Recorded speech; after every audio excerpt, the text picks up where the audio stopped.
Bonsoir madame, bonsoir messieurs, merci de votre fidélité. Bienvenue à cette émission du soir, le talk show sur la télévision du monde. Ce soir, nous parlons de politique et notamment du panafricanisme. On allait voir ce qui se passe dans les pays frères et amis, notamment la Côte d'Ivoire et la Guinée-Conakry. Dans ces deux pays qui vivent une période électorale, des violences ont été enregistrées sur l'ensemble de ces deux pays. En Côte d'Ivoire, depuis l'annonce de la candidature d'Alassane Dramane Ouattara pour un troisième mandat en vue de la présidentielle du 31 octobre prochain, les opposants ou les partis politiques de l'opposition sont montés au créneau pour décrier cette candidature. Bien plus, ils ont appelé à la désobéissance civile à travers le pays. Les tensions sont enregistrées ça et là, et précisément à Abidjan, la capitale économique de la Côte d'Ivoire. Comment comprendre cette montée en puissance de la violence? Non loin de la Côte d'Ivoire et toujours en Afrique de l'Ouest, la Guinée-Conakry qui également sombre sous de hautes tensions à raison d'une crise électorale. La campagne a été émaillée par des violences, mais aussi la période post-électorale, puisque l'élection a eu lieu le dimanche 18 octobre 2020 dernier, quelques heures après la dite élection.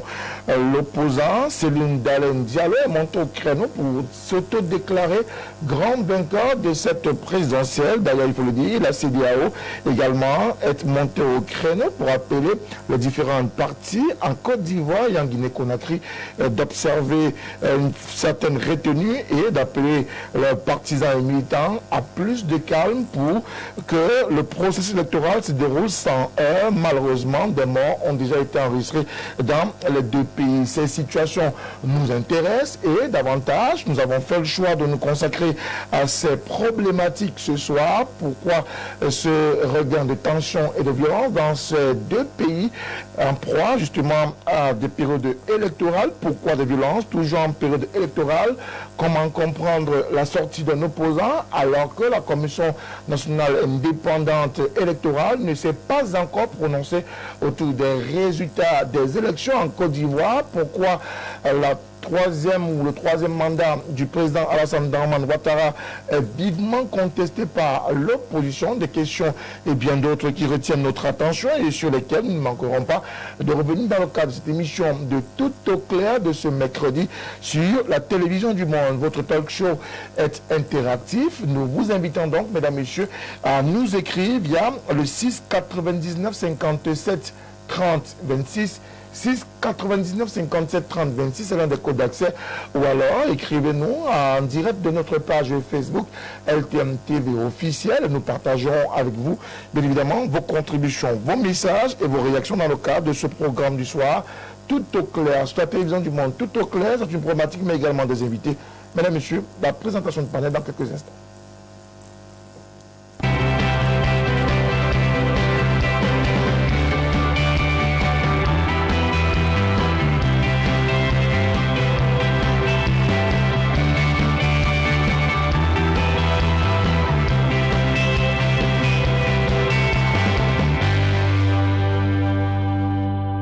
Nous revenons sur le plateau de Tout au clair de ce mercredi avec bien évidemment la thématique qui porte sur ces périodes électorales présidentielles en Côte d'Ivoire et en Guinée-Conakry. Pourquoi ces tensions sociopolitiques, les questions ou la question qui va nous accompagner ce soir dans le cadre de ce programme de débat interactif. Il seront donc 4 acteurs politiques à nous accompagner. Parmi eux, le représentant du Mouvement pour la Renaissance du Cameroun, le MRC, est sur ce plateau. Auriol Choumi, par ailleurs journaliste. Bonsoir Auriol, merci d'être là encore ce soir. Bonsoir Frédéric, c'est un plaisir qui est davantage renouvelé d'être sur votre plateau. Je voudrais, avec votre permission, saluer tout d'abord au nom du directoire du MRC, de tous les militants du Mouvement pour la Renaissance du Cameroun, la mémoire de ces Camerounais, 74 au total, chiffres officiels qui sont tombés il y a 4 ans à Ezeka, et rappeler que 4 ans après, la stèle qui avait été annoncée en grande pompe par le gouvernement camerounais pour commémorer cette tragédie du 21 octobre 2016 est toujours attendue, et aujourd'hui le traumatisme continue d'être assez grand de ce côté-là. Je voudrais également rappeler que ça fait un mois aujourd'hui, jour pour jour, que le président élu, son Excellence Maurice Kamto, est victime d'une agression à son domicile. Il n'a pas le droit, lui et les membres de sa famille, de se mouvoir. Nous continuons d'appeler toutes les forces répressives qui sont stationnées à Santa Barbara à revenir à de meilleurs sentiments et laisser s'exprimer la démocratie au Cameroun. Merci à vous, Aurélien Tchoumi, juste à votre droite, un représentant au cadre d'une autre formation politique de l'opposition, le nouveau mouvement populaire NMP. Bertrand Tatinda est avec nous ce soir. Bertrand, bonsoir. 21 octobre 2016, 21 octobre 2020, 4 ans déjà que de nombreux Camerounais ont perdu la vie, malheureusement, dans cette tragédie des États. Laissez-moi saluer déjà vos nombreux téléspectateurs. Bonsoir aux nombreux téléspectateurs, bonsoir à mon frère Tchoumi et à ceux que vous allez se présenter. Et effectivement, M. Moutomé, qu'est-ce qu'on peut dire? Le résultat d'un processus de privatisation chaotique, malhonnête on va dire. Je vais dire voilà les résultats, comment on va dire que de la grosse privatisation des années 93. Dans ce modèle économique, on va vendre au prix du sang à nos États. On va profiter des troubles sociopolitiques. Certains compatriotes vont participer à ça, les corrompus. D'autres vont se faire appeler les intouchables. Vont soutenir ça, vont soutenir cette histoire. Résultat des courses, quelqu'un va venir au prix du franc symbolique récupérer le rail avec un cahier de charges qu'il va jeter à la poubelle. Il va faire n'importe quoi. On va se retrouver, nous NNP, on tape sur près de 300 morts. Je suivais encore ce matin un jeune Camerounais qui rappelait la dernière conversation qu'il a eue avec son grand frère. Il lui disait, écoute, petit frère, la route apparemment est coupée entre Douala et Yaoundé, et bien je me rabats sur le train. Et bien on s'appelle à 14h. Et à 13h, il est dans son bureau, sur les réseaux sociaux, il a cette histoire. Ils ne savent pas où il est. Ça fait 4 ans, porté disparu. Vous savez que la justice camerounaise met pour même pied d'égalité quelqu'un de disparu et quelqu'un de mort. Vous êtes mort quand on a votre cadavre. Quand on n'a pas votre cadavre, vous êtes disparu. Donc pour la justice camerounaise, il est porté disparu. C'est les cas que des milliers de familles vivent. Ces enfants sont là, ils ont creusé une tombe sans corps, ils ont mis sa photo, une messe d'action de grâce, mais qui paye la vie de ce Camerounais? Je crois qu'il va falloir réfléchir à ça. Nous avons un document signé du président de la République sous ordre du secrétaire général, enfin signé du secrétaire général de la présidence de la République sous ordre du président, imprescriptible. Quand nous arriverons au pouvoir, on va rouvrir une enquête sur cette histoire. C'est imprescriptible, c'est inacceptable. Merci nous beaucoup. allons revenir là-dessus quand on arrivera au pouvoir. Merci beaucoup à vous, Bertrand Tatinda. Et autre acteur à nous accompagner ce soir, Joseph Moutouzé. C'est une première dans le cadre de Tout au clair sur la télévision du Monde. Bonsoir, merci de nous accompagner ce soir. Merci, c'est moi qui devrais vous remercier de l'invitation. Je suis content de retrouver le reste du panel. Je salue vos téléspectateurs qui sont très nombreux à nous écouter, mais aussi ceux qui sont directement en relais avec Facebook. Et je crois que l'émission va se dérouler en toute convivialité. Nous espérons que cette émission gardera sa convivialité, mais vous le savez, le 21 octobre, 4 ans aujourd'hui, est-ce qu'on peut se dire qu'on a suffisamment appris de cette malheureuse circonstance? Oui, je crois que chaque événement qui arrive dans un environnement contribue à mûrir non seulement le peuple qui vit dans cet environnement, mais aussi à faire en sorte que les pouvoirs publics prennent des mesures préventives pour que de tels événements n'arrivent plus. Je crois que la leçon a suffisamment été retenue par les pouvoirs publics. Et c'est peut-être pour cela que jusqu'à date, le train n'a pas véritablement redémarré ses activités comme d'habitude. Peut-être qu'il faudrait que certains réglages soient véritablement fixés pour que nous ne vivons plus ce genre d'événements très très tristes au Cameroun.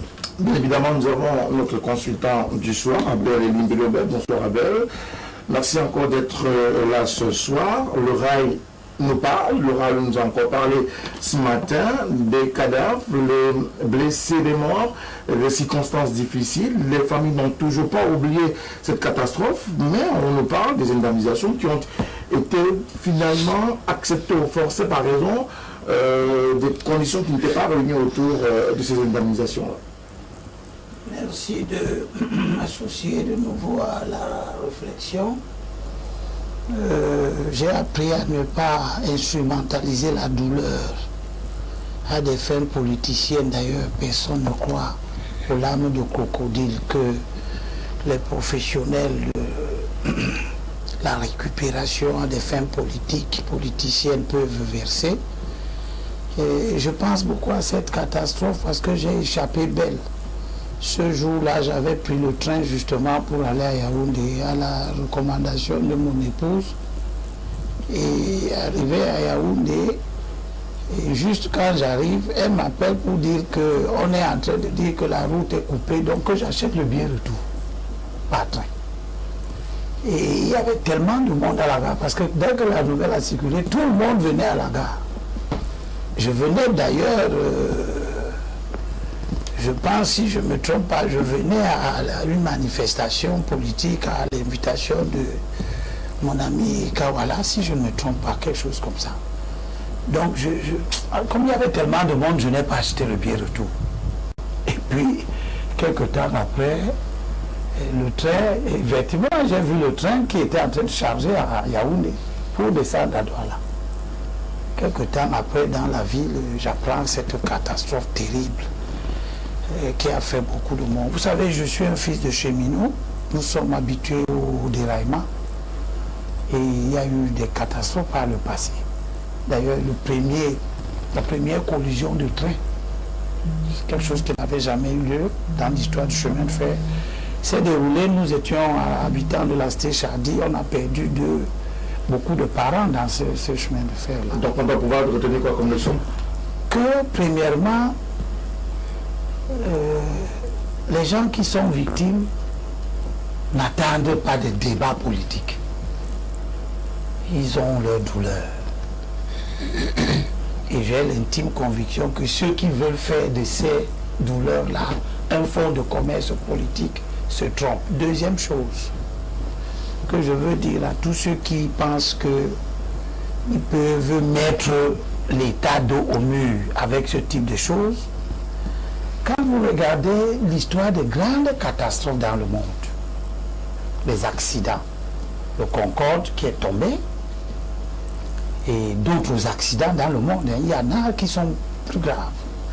Vous constatez que la réparation des préjudices est toujours une affaire de longue haleine. Ça prend beaucoup de temps. Ce n'est pas une affaire de 2 ans, 3 ans. Partout dans le monde.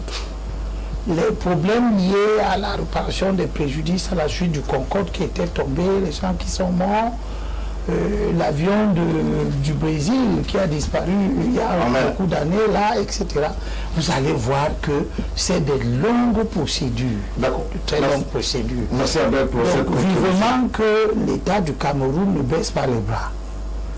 Parce qu'il y a des gens qui ont eu des douleurs irréparables. D'ailleurs, cet argent ne repart pas les douleurs. Merci beaucoup. Mais il faut continuer à travailler pour que les ayants droit rentrent dans leur droit. Merci beaucoup Abel et Eline Delobert pour cette contribution. Aider aussi les hommes politiques qui attendent que la moindre pourquoi qu'ils ont un carburant à mettre le feu. Merci beaucoup. À rester tranquille. Nous restons avec vous Abel et Eline Delobert pour justement poser les jalons de cette émission de ce soir. Nous parlons de la situation qui se vit actuellement en Côte d'Ivoire et en Guinée-Conakry.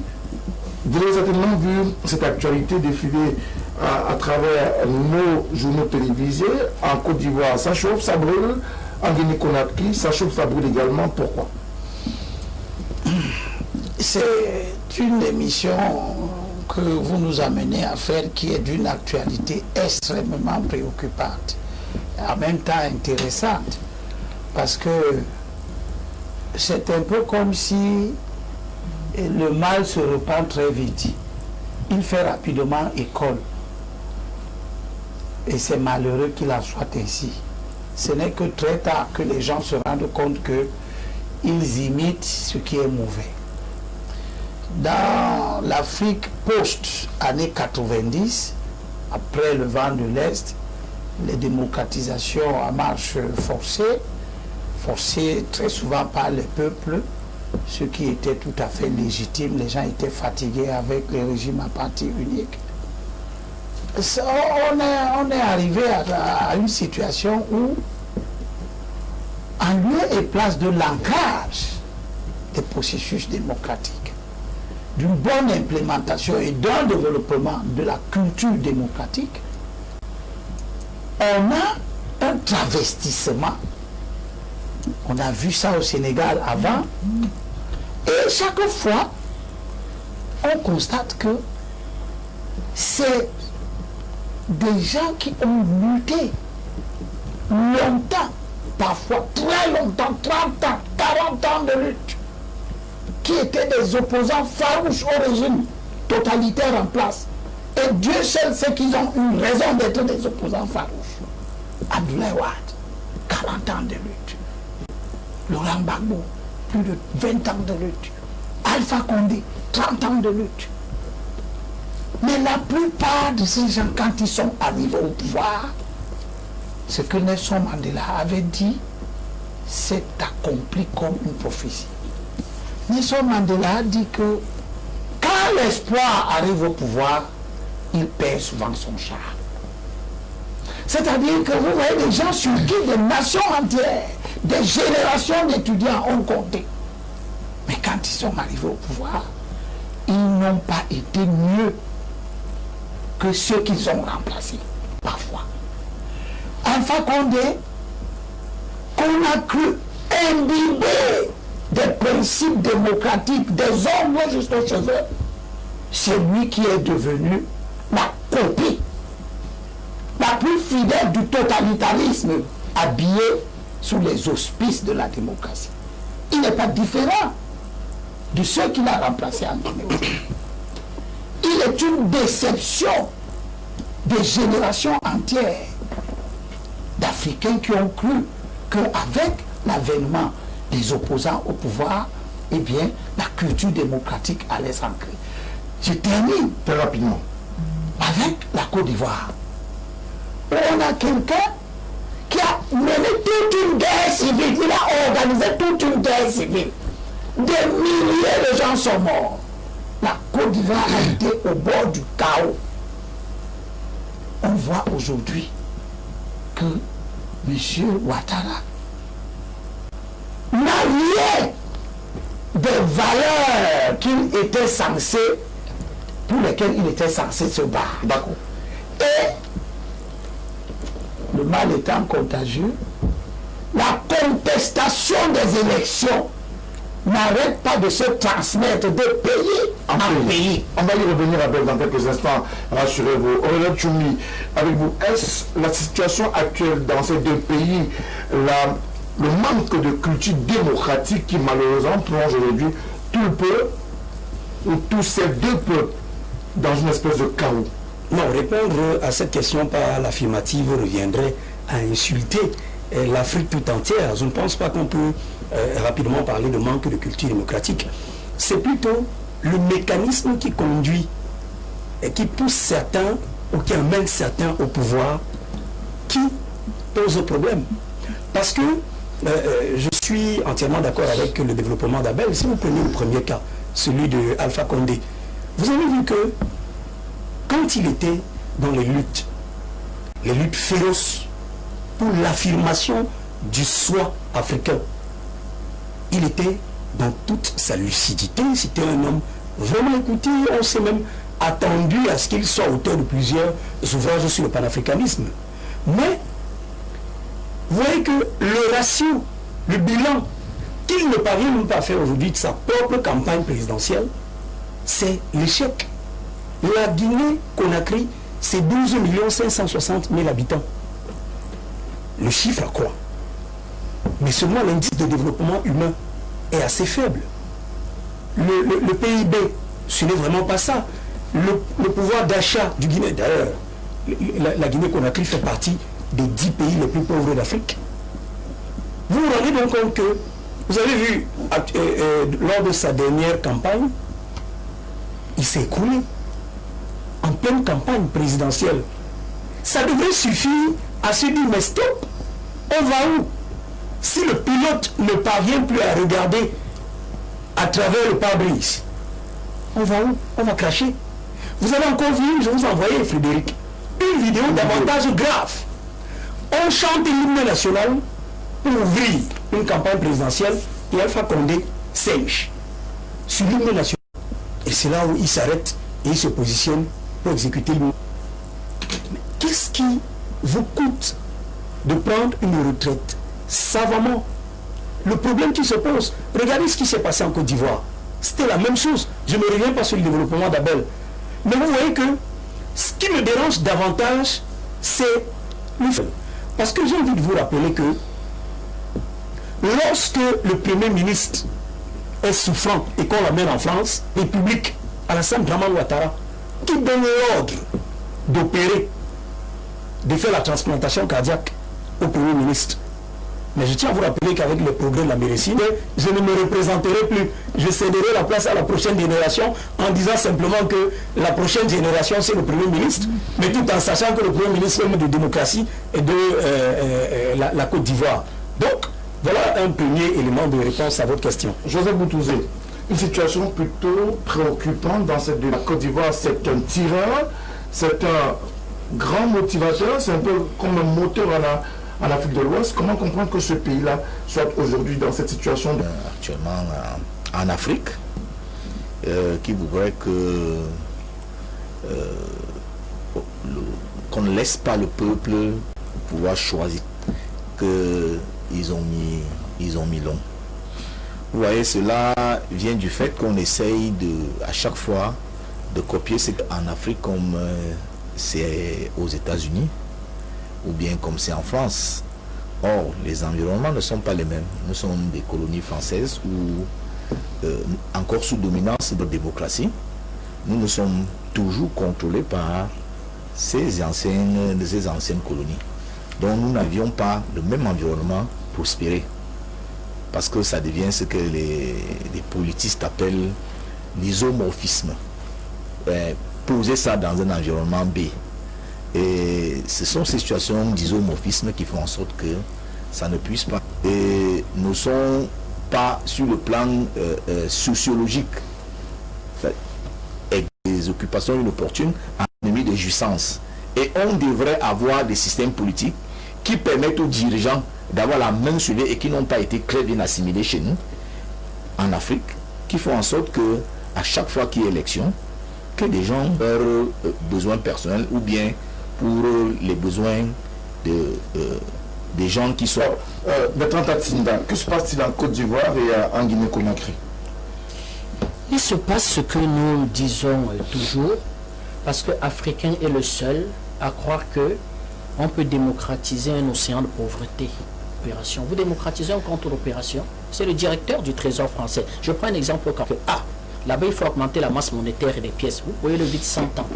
Si ça ne traumatise pas les multinationales françaises, les multinationales importées dans notre pays, qu'est-ce que quand les indépendances... On est dans la démocratie. Mais qu'est-ce que vous appelez démocratie? C'est-à-dire que tel qu'ils vous le disent, ils vous donnent la coopération. Ils ne vous donnent pas la zone d'indépendance. Indépendance et souveraineté. La Chine a été une colonie du Japon. La Chine est la République populaire de Chine. La Chine sera un pays indépendant. Là, il va expliquer aux Chinois que, moi, je veux vous donner un bol de savoir-faire. Deng Xiaoping va venir dire que voilà, on a suffisamment de savoir-faire, il faut le vendre aux autres. Arche du monde. Mao, le père de la révolution chinoise, Deng Xiaoping, le père de la Chine moderne. Vous voyez comment ça se construit? Monnaie, vous n'avez pas le droit d'avoir une armée, même les programmes scolaires, même patati patati. Quelle démocratie vous arrive? 90 véritablement arrive ce bouillonnement des peuples qui n'acceptent plus cette façon. Vous êtes un potentiel chef d'État. Au Cameroun, on en a 250. Il y a 250 idéologies à défendre au Cameroun. Donc l'enjeu va être de plaire aux colons pour que par ces appuis, on arrive au pouvoir. Des systèmes. On va expliquer, attaquer les vieux chefs d'État, nous mettre dans cette situation. Je rappelle qu'à la conférence nationale du Mali, de réserve en devise de ce pays. C'est-à-dire que quand les gens travaillent, vous prenez la situation qu'on a, on parlait de la catastrophe des écarts, mais on va nous l'imposer. Je vous rappelle qu'on va prendre le rail camerounais. Le rail camerounais a quand même, à partir, comment je vais dire, de contestation syndicale au sein du rail qu'on va avoir au Mali, ne vont jamais mettre la... C'est-à-dire que je refuse d'appartenir à la catégorie qui disculpe d'une certaine manière les gens d'aujourd'hui en disant ils sont comme ça parce que les faits coloniaux ont été ceci. On n'a pas de monnaie. D'accord? Ça explique les dysfonctionnements. Mais la Gambie a sa monnaie. Elle est restée un pays pauvre. La Guinée dont nous parlons était sortie du giron français. On connaît les conditions de l'acquisition de l'indépendance. Ils n'ont pas eu des accords. Il a tout jeté, Sékou Touré a tout jeté en terre. Mais il n'a pas créé pourtant un État prospère. Et la Mauritanie est sortie du franc. Elle n'est pas devenue prospère. Madagascar est sorti des accords de coopération monétaire. Ils ne sont pas devenus prospères.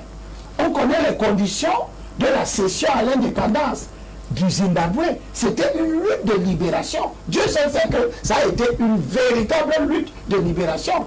Et on est tous fiers que le Zimbabwe se soit affranchi complètement de la tutelle britannique. Il n'est pas devenu développé. Il y a autre chose qui explique forcément la situation. Quelle est donc cette chose? Elle est donc complexe. Est-ce que tous ceux qui ont mené très souvent ces luttes, lorsqu'ils sont arrivés au pouvoir, est-ce qu'ils ont créé, ils ont laissé des États prospères? Mugabe, non. Vous allez dans la côte ouest africaine, tous les premiers dirigeants du Nigeria, le Nigeria a eu son indépendance, hein, il a créé sa monnaie et tout ce que vous voulez. Est-ce que ça a empêché que le Nigeria soit coup d'État sur coup d'État sur coup d'État sur coup d'État jusqu'à plus de 40 ans après l'indépendance? Jusqu'à ce que Obasanjo, qui lui-même était un putschiste, arrive au pouvoir pour rétablir un fonctionnement à peu près normal d'un État. Vous voyez, c'est une question beaucoup plus liée au facteur humain. La qualité des hommes qui arrivent aux affaires. Parce que, Bertrand, nous avons donc pris des mauvaises indépendances, je suis d'accord avec toi. Des mauvais accords de coopération, je suis d'accord avec toi. Mais qui devait transformer ces circonstances défavorables? Qui devait le faire? C'est les hommes qui arrivent au pouvoir après ces indépendances. Est-ce qu'il est raisonnable de rester pleurer sur les manquements des pères fondateurs pour expliquer qu'aujourd'hui, Alpha Condé arrive, c'est lui qui change la constitution? Que hier, au Cameroun, nous menons une lutte pour obtenir un potentiel, c'est-à-dire obtenir inscrit dans le marbre constitutionnel la culture de l'alternance, et que c'est des gens éminemment instruits qui demandent de lever le garantie d'alternance que la constitution de 96 avait. C'est le travail dans lequel M. Kanto a excellé. Je vous parle des acteurs politiques. Je vous parle des responsabilités de chacun. Personne ne peut venir sur un plateau, vous dire que quelqu'un qui a perdu les élections est élu et aller critiquer Alpha Condé. Vous le critiquez comment? Vous êtes en train de faire ce que Alpha Condé fait là aujourd'hui. C'est vous qui avez appris ça.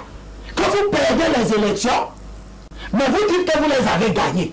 Alors que tout le monde qui est objectif voit que vous ne pouviez pas gagner. C'est un Diallo qui conteste les élections aujourd'hui. Mais qu'est-ce qu'il est en train de faire de différent? Il fait ce que les autres avec ce que M. Kanto a fait. Jean Ping, toute cette bande-là. Il est en train de faire ce qui est différent de ce que Jean Ping a fait. Il est en train de contester les élections dans des conditions où, objectivement, les forces politiques en présence ne présentaient pas une capacité objective à gagner celui qui est là. Mais je reste d'abord sur Alpha Condé. Parce que c'est ça qui m'intéresse. Pour dire à notre peuple que, attention aux oppositions. D'année en année, quand on voit comment les opposants qui arrivent au pouvoir se comportent, on est en droit d'avoir peur de changer même ceux qui sont au pouvoir. C'est de ça qu'il est question. C'est-à-dire que les comportements des opposants qui arrivent au pouvoir ruinent les espoirs que s'ils arrivaient au pouvoir, ils feraient mieux. Et ça donne quelque chose d'extraordinaire, vous trouvez. Ça donne que plus les opposants se réduisent à contester simplement l'ordre existant, sans prendre la peine de mettre sur la table des véritables comportements qui développent chez nos peuples la confiance en notre capacité à porter un projet alternatif, il se passe que plus on conteste des régimes, plus les régimes qui sont au pouvoir sont solides. D'accord. Merci à vous, Abel Libelbe. On va y revenir dans quelques instants. Aurélien Tchoumi, donc le problème aujourd'hui en Côte d'Ivoire et en Guinée-Conakry, problème qui d'ailleurs peut avoir un reflet sur plusieurs autres pays africains, c'est davantage la qualité des acteurs politiques qui animent la scène là-bas. Oui, c'est à ce niveau-là que je rejoins entièrement Abel, et peut-être pas avec sa chute, parce que dédouaner les forces politiques africaines, comme essaye de le faire Bertrand, me pose un tout petit peu problème. Le cas le plus patent aujourd'hui, c'est l'exemple rwandais. Prenons un exemple simple. Lorsque vous êtes nommé par le président de la République, ministre, disons, de l'habitat et du développement urbain ou ministre du tourisme, mais ce n'est pas Sarkozy, François Hollande ou Emmanuel Macron qui viendront vous dire, mais gars, tiens, en Colombie, il y a un site qu'il faut mettre en avant. À Bindia, il y a un site qu'il faut mettre en avant. Ce n'est pas eux. Il se passe que, même si je suis entièrement d'accord, que les accords de coopération nous lient et font qu'on n'a pas véritablement les moyens de se mouvoir, on peut quand même offrir à notre peuple les conditions d'une vie décente. Vous avez vu par exemple que dans le cas de la Côte d'Ivoire, Ouattara a essayé de faire entre 2010 et 2015 quelque chose de bien, d'appréciable, de fort appréciable d'ailleurs.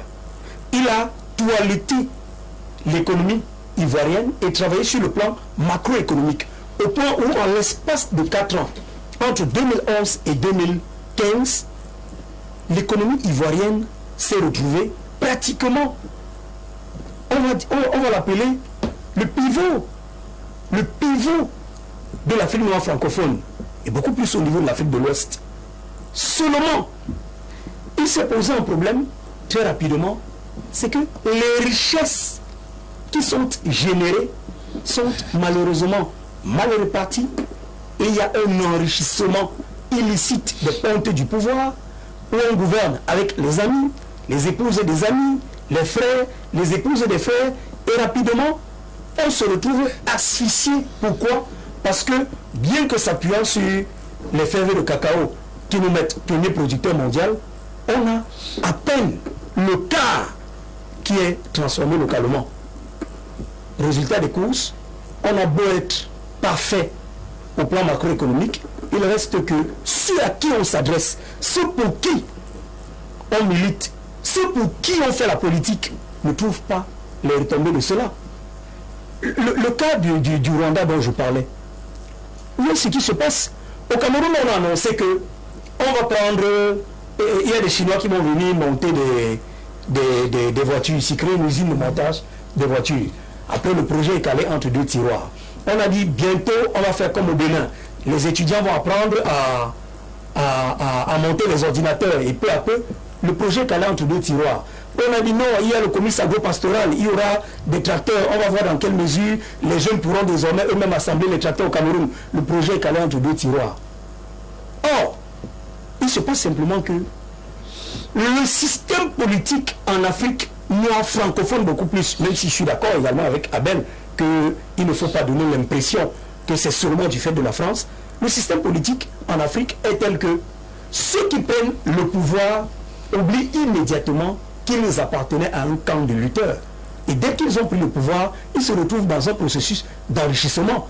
Si je suis en disant que le construit aujourd'hui tel qu'il est fait en Afrique et même au Cameroun est tel que on vit une certaine monotonie qui fait que, et il a raison, tant qu'on ne cultive pas les masses, on prend le pouvoir et on risque de tomber dans le même travers. où on se réveille le matin, on ne sait pas qu'il faut balayer sa cour, on dit jeudi propre. Les gens arrivent au travail juste à 11h alors qu'il était question de venir nettoyer tous ensemble le matin, l'investissement humain, construire le pays comme il a dit quand Sankara a pris le pouvoir. Vous avez vu ce qui s'est passé?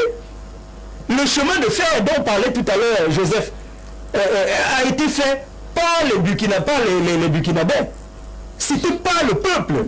Malheureusement, nous à une certaine époque, je suis vos cadets, on allait chez les maîtres faire le travail manuel. On allait dans le champ, la directrice, on allait ici, mais aujourd'hui vous faites ça, on va vous porter plainte. D'accord. Alors, Joseph Boutouzé, pourquoi les acteurs qui arrivent au pouvoir confisquent-ils ou veulent-ils confisquer le pouvoir? Non, ne parlez pas de confisquer le pouvoir. C'est l'impression qu'on a. Non, ne parlez pas de confisquer le pouvoir. On va sur quelques faits, vous permettez? Oui, allez-y. En Côte d'Ivoire, Alassane Dramane Ouattara, à la veille de la présidentielle, fait une annonce de peu fulgurante, applaudie par toute l'Afrique. Je passerai le pouvoir à la jeune génération. Quelque temps après, il se reprend en disant si M. Bédier est candidat, je pourrais éventuellement revenir. Finalement, il est revenu et ça semble choquer tout le monde. Non, mais attendez, Frédéric. Est-ce que, allons d'abord sur la base, est-ce que M. Ouattara, la Constitution lui donne le pouvoir d'être candidat à nouveau en Côte d'Ivoire? Nouvelle constitution. Oui, est-ce qu'on lui donne le pouvoir? Oui. Voilà. Il y a une partie d'Ivoiriens qui dit non. Non, mais est-ce que la loi fondamentale ivoirienne donne la possibilité à M. Ouattara d'être candidat? Il y a des Ivoiriens qui disent oui et des Ivoiriens qui disent non. Non, ce n'est pas un problème de... C'est la Constitution de 2016. Écoutez, nous ne sommes pas dans une perspective du j'aime ou j'aime pas. Oui. Ce n'est pas un problème d'émotion. Oui. Est-ce que dans les textes de la Constitution ivoirienne aujourd'hui, Ouattara peut se présenter? C'est ce que je te dis. Voilà. C'est ce que je te dis, que le texte, il est clair, il est écrit et chacun le lit à sa manière. Voilà. Il est donc clair. Et ce n'est pas nous, ce n'est pas toi et moi qui allons changer ce débat. Monsieur Elimbi, je vous ai dit, nous ne sommes pas là pour capter les émotions des uns et des autres.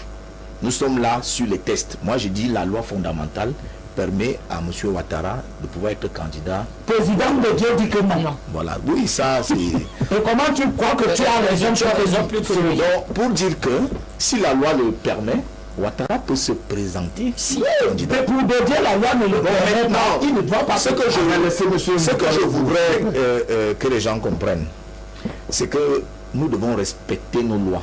Nous devons respecter notre constitution. Je suis entièrement d'accord avec toi. Si la constitution permet à un chef d'État d'être candidat à une élection et qu'il se sent, lui, dans les capacités de pouvoir continuer à diriger le pays, il demande l'expression du suffrage du peuple.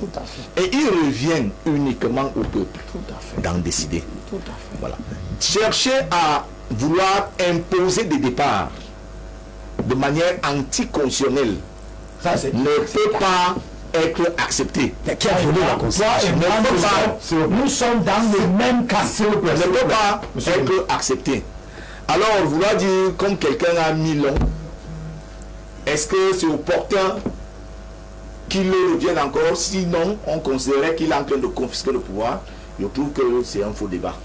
Monsieur Ouattara a voulu donner la main à quelqu'un en qui il avait pleinement confiance.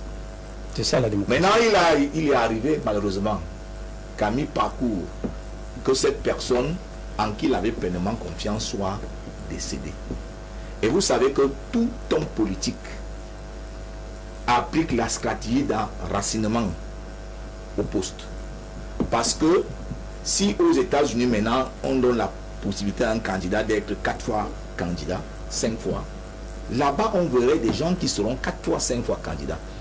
Parce que c'est d'abord dans la nature de l'homme d'avoir ce qu'on appelle l'instinct de conservation. Ça c'est mystique et spirituel.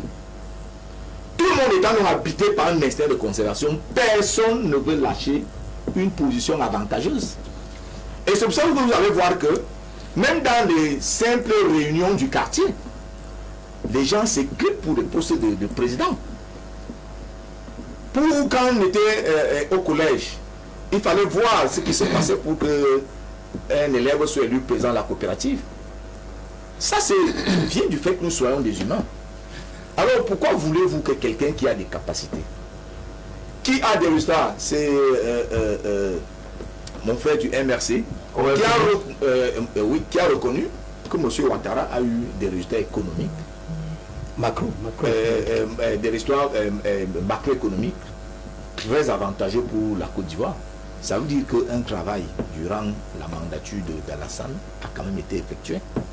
Mais maintenant, ce qui est juste un peu regrettable dans le cas de la Côte d'Ivoire, c'est que certaines forces qui auraient pu aussi incarner le changement ont été d'une manière ou d'une autre écartées de la course. Mais on ne saurait faire le procès à M. Ouattara d'être candidat à l'élection présidentielle de la Côte d'Ivoire aujourd'hui. Mais maintenant que ceux d'en face qui pensent qu'ils peuvent faire mieux que lui, tout ce qu'ils avaient à faire, c'était de communiquer avec le peuple dans le sens de rechercher les suffrages de leur côté, parce que Ouattara n'était pas président lorsqu'il est arrivé au pouvoir, il ne l'a pas pris par un coup d'État. Il y a bien eu une élection, et à la suite de cette élection, il a été élu président de Côte d'Ivoire. Non, c'est mon frère. Il a été élu. C'est mon président de cette Joseph. Il y a une élection qu'il a contesté. Il fait partie des gens qui apprennent à la fin. On a contesté. Vous savez, monsieur Elimbi, lorsqu'il y a une élection, il y a une hypothèse de contestation. On ne peut pas dire qu'on va faire une élection et on enlève automatiquement l'hypothèse de contestation. Je ne dis pas qu'on voilà. Et la contestation, je prends acte que et l'hypothèse, c'est en train d'être une vous savez, monsieur Elimbi, vous avez la chance d'être dans cette émission pratiquement à chaque fois. Donc vous avez à parler devant les téléspectateurs de LTV des millions de fois. Vous pouvez quand même aussi laisser pour ceux qui viennent pour la première fois d'avoir quand même minimalement un temps de parole, monsieur Elimbi. Je ne vous ai pas. Et vous voyez donc, voilà donc la preuve. L'instinct de conservation. Vous voulez absolument conserver la parole et absolument démontrer que c'est vous celle qui êtes intelligent et qui avez raison. Voilà. Alors pourquoi si vous voulez confisquer la parole, les gens vont trouver que quelqu'un qui peut encore se présenter pour continuer à garder son magistère doit le laisser, alors qu'il a tous les moyens de gloire et tous les moyens sur lui qui lui permettent d'être candidat. Et s'il gagne, vous appelez ça confisquer le pouvoir? Non, moi je ne suis pas d'accord avec la thèse de la confiscation du pouvoir. Je ne suis d'accord qu'avec la thèse légaliste qui voudrait que tant que la loi te permet d'être candidat à une élection, qu'on te laisse le soin. Parce que sinon, ça devient des formes de concurrence déloyale. On ne peut pas faire le procès à un candidat sa légitimité au pouvoir. Il revient au peuple souverain qui doit donc choisir le jour du vote de dire monsieur X qui a mis longtemps au pouvoir ne mérite plus la confiance du peuple. Alors c'est là où s'il revient au peuple de le sanctionner. C'est vrai, dans ce cas-là. Alors Bertrand Tatsinda, on remarque, on observe très souvent qu'à la fin de certaines mandatures, le moment est opportun pour la modification de la Constitution. Ce qui s'est passé en Côte d'Ivoire, à la fin de la mandature, il y a une modification de la Constitution qui ouvrait les vannes permettant à M. Ouattara de se représenter dans le même chapitre en Guinée-Conakry. M. Alpha Condé a usé des mêmes mécanismes pour se représenter. Et donc, du coup, à la veille de ces présidentielles, on a observé des mouvements de contestation pour dire non à ce troisième mandat de ces deux hauts cadres de l'administration. Comment est-ce qu'on peut arriver à des situations où on voudrait, je n'ai pas envie d'utiliser l'expression manipuler, mais voudrait s'arroger la capacité de pouvoir toucher ou non une constitution? Déjà, il ne faut pas impressionner les Africains. Chaque pays peut modifier sa constitution quand il veut. Donc cette histoire de venir nous expliquer que chaque constitution a ses mécanismes de modification. Chaque constitution, c'est-à-dire qu'une constitution, c'est le texte suprême, mais à l'intérieur de la constitution explique quels sont les mécanismes par lesquels on peut la modifier. Tout à fait. Et vous, en politique, vous pouvez utiliser n'importe quel timing. Donc, cette école de venir nous expliquer que non, ne touchez pas, parce que les États-Unis ne touchent pas à leur constitution. Moi, je ne vis pas pour les États-Unis. C'est pas le bonheur, c'est pas les États-Unis. Non, personne n'a à donner des leçons aux Africains en termes de modification. Quand Alpha Condé a modifié cette constitution, il allait à un référendum. Il est allé à un référendum. Parce que vous donnez l'impression qu'il s'est assis dans son bureau. Non, il est allé à un référendum. Et les gens ont expliqué qu'on ne va pas à l'élection. Ils ont appelé au boycott. Et cette constitution, les effets de cette constitution ont donc permis à Alpha Condé d'être candidat. Et ils ont couru à l'élection. Vous y comprenez quelque chose? Non, vraiment africain, souvent, c'est pour ça qu'on explique que les hommes politiques aujourd'hui en Afrique, mais on se demande s'ils font la politique ou ils s'amusent. Mais moi, je veux revenir à ce que mon frère a dit tout à l'heure. Je fais quand même une petite différence entre M. Alpha Condé et M. Ouattara. C'est la façon la plus détestable qui puisse exister, être arrivé au pouvoir comme M. Ouattara est arrivé au pouvoir. La plus détestable. Je ne souhaite à aucun pays. La preuve est que la Côte d'Ivoire est dans une telle crise politique que, au fur et à mesure qu'ils vont dans les élections, au fur et à mesure ils s'enlisent dans la crise économique, dans la crise politique. Moi, je reçois des images terribles de Côte d'Ivoire. Ils en sont sortis à se couper à la machette. Ils en sont aujourd'hui à 40 morts officiels. 40 morts officiels. Et ça n'en prend pas le chemin de la paix. Parce que monsieur a été porté par une rébellion au pouvoir. Il arrive au pouvoir en 2002, porté par la rébellion de monsieur Soro, qui dit, nous là, nous avons fait rébellion pour installer monsieur Ouattara au pouvoir. Vraiment, ça n'a rien à voir avec M. Alpha Condé, quoi qu'on dise, qui arrive au pouvoir à l'issue d'une élection et qui modifie la Constitution à l'issue également d'un référendum. Est-ce qu'il modifie la Constitution parce que cela permettrait d'avoir un jeu politique? Ne faites pas le procès à Alpha Condé. Je ne lui fais aucun procès, mais je veux simplement comprendre. Est-ce que modifier la Constitution à la veille d'une élection présidentielle garantit de ce que le jeu est transparent et il est suffisamment clair? Je vous pose la question à l'envers. Est-ce que modifier la Constitution veut dire forcément que le jeu politique est faussé? Ben non. D'autres vont vous dire non. Je vous explique, et c'est exactement ce qui s'est passé au Congo-Brazza. Mais le Congo-Brazza avait une limitation de mandat. Le président Sassou va à une modification constitutionnelle sur un référendum. Au lieu que les peuples du changement, les peuples réfractaires à ça, se mettent ensemble comme un seul homme et disent non, surveille le vote, eh bien ils boycottent le référendum constitutionnel. Ça passe. Et le président Sassou maintenant, en toute légalité, au vu de la nouvelle constitution, peut se présenter et arrive à l'élection présidentielle. Et ceux qui avaient appelé au boycott courent à l'élection présidentielle. Je ne comprends pas ce qui fait que les hommes politiques africains, en fait, n'ont qu'une idée en tête, l'élection présidentielle par tous les prix. On a l'exemple au Cameroun, où un parti politique va refuser de s'inscrire dans les jeux politiques. Mais les lois qu'il dit aujourd'hui là, pour lesquelles marchons là, je vais marcher, quoi que vous fassiez, je vais marcher, ben, il est allé à l'élection présidentielle avec son code électoral et cette loi. C'est sérieux? Je me dis que si les Africains ne veulent pas être sérieux, voilà le problème. La Côte d'Ivoire parle de résultats, mais il va profiter de quoi? Du point d'achèvement. C'est-à-dire le point d'achèvement en quelque sorte est une pluie d'endettement. Ils sont à 14 000 milliards de francs CFA sur 10 ans. C'est-à-dire que 30 générations après, vous construisez un pont. Qu'est-ce que ça, une victoire macro? Je rappelle que la Côte d'Ivoire, c'est 2 millions de tonnes de fèves de cacao. Si la Côte d'Ivoire transforme 30% de ce palmarès-là, la Côte d'Ivoire crée 1 million d'emplois. La filière est à terre. Totalement à terre. Ils en sont à 700 francs le kilogramme de cacao. Le président Gbagbo le payait le cacao alors que les comptes de la Côte d'Ivoire étaient bloqués au sein de la CEDEAO. Rien fait. Il a été porté par une rébellion, porté par le lobby néocolonial et il va travailler uniquement pour le lobby néocolonial. C'est-à-dire, on appelle la Côte d'Ivoire, vous savez comment on appelle la Côte d'Ivoire? On l'appelle monsieur gré à gré. C'est-à-dire qu'il va énormément enrichir l'oligarchie qui va le porter au pouvoir. Et c'est ça le problème aujourd'hui, même dans ce qu'on appelle, entre guillemets, les présidents élus. C'est-à-dire que c'est des gens qui ont l'impression, effectivement, qu'il suffit d'être, entre guillemets, du bon côté. C'est pour ça que je ne pleure pas sur les malheurs de M. Soro. Parce que quand il va venir au Cameroun, il va nous dire que quand vous faites la politique, il faut être du bon côté. Aujourd'hui, les fugitifs, ils pleurent à Paris. Il n'est plus du bon côté.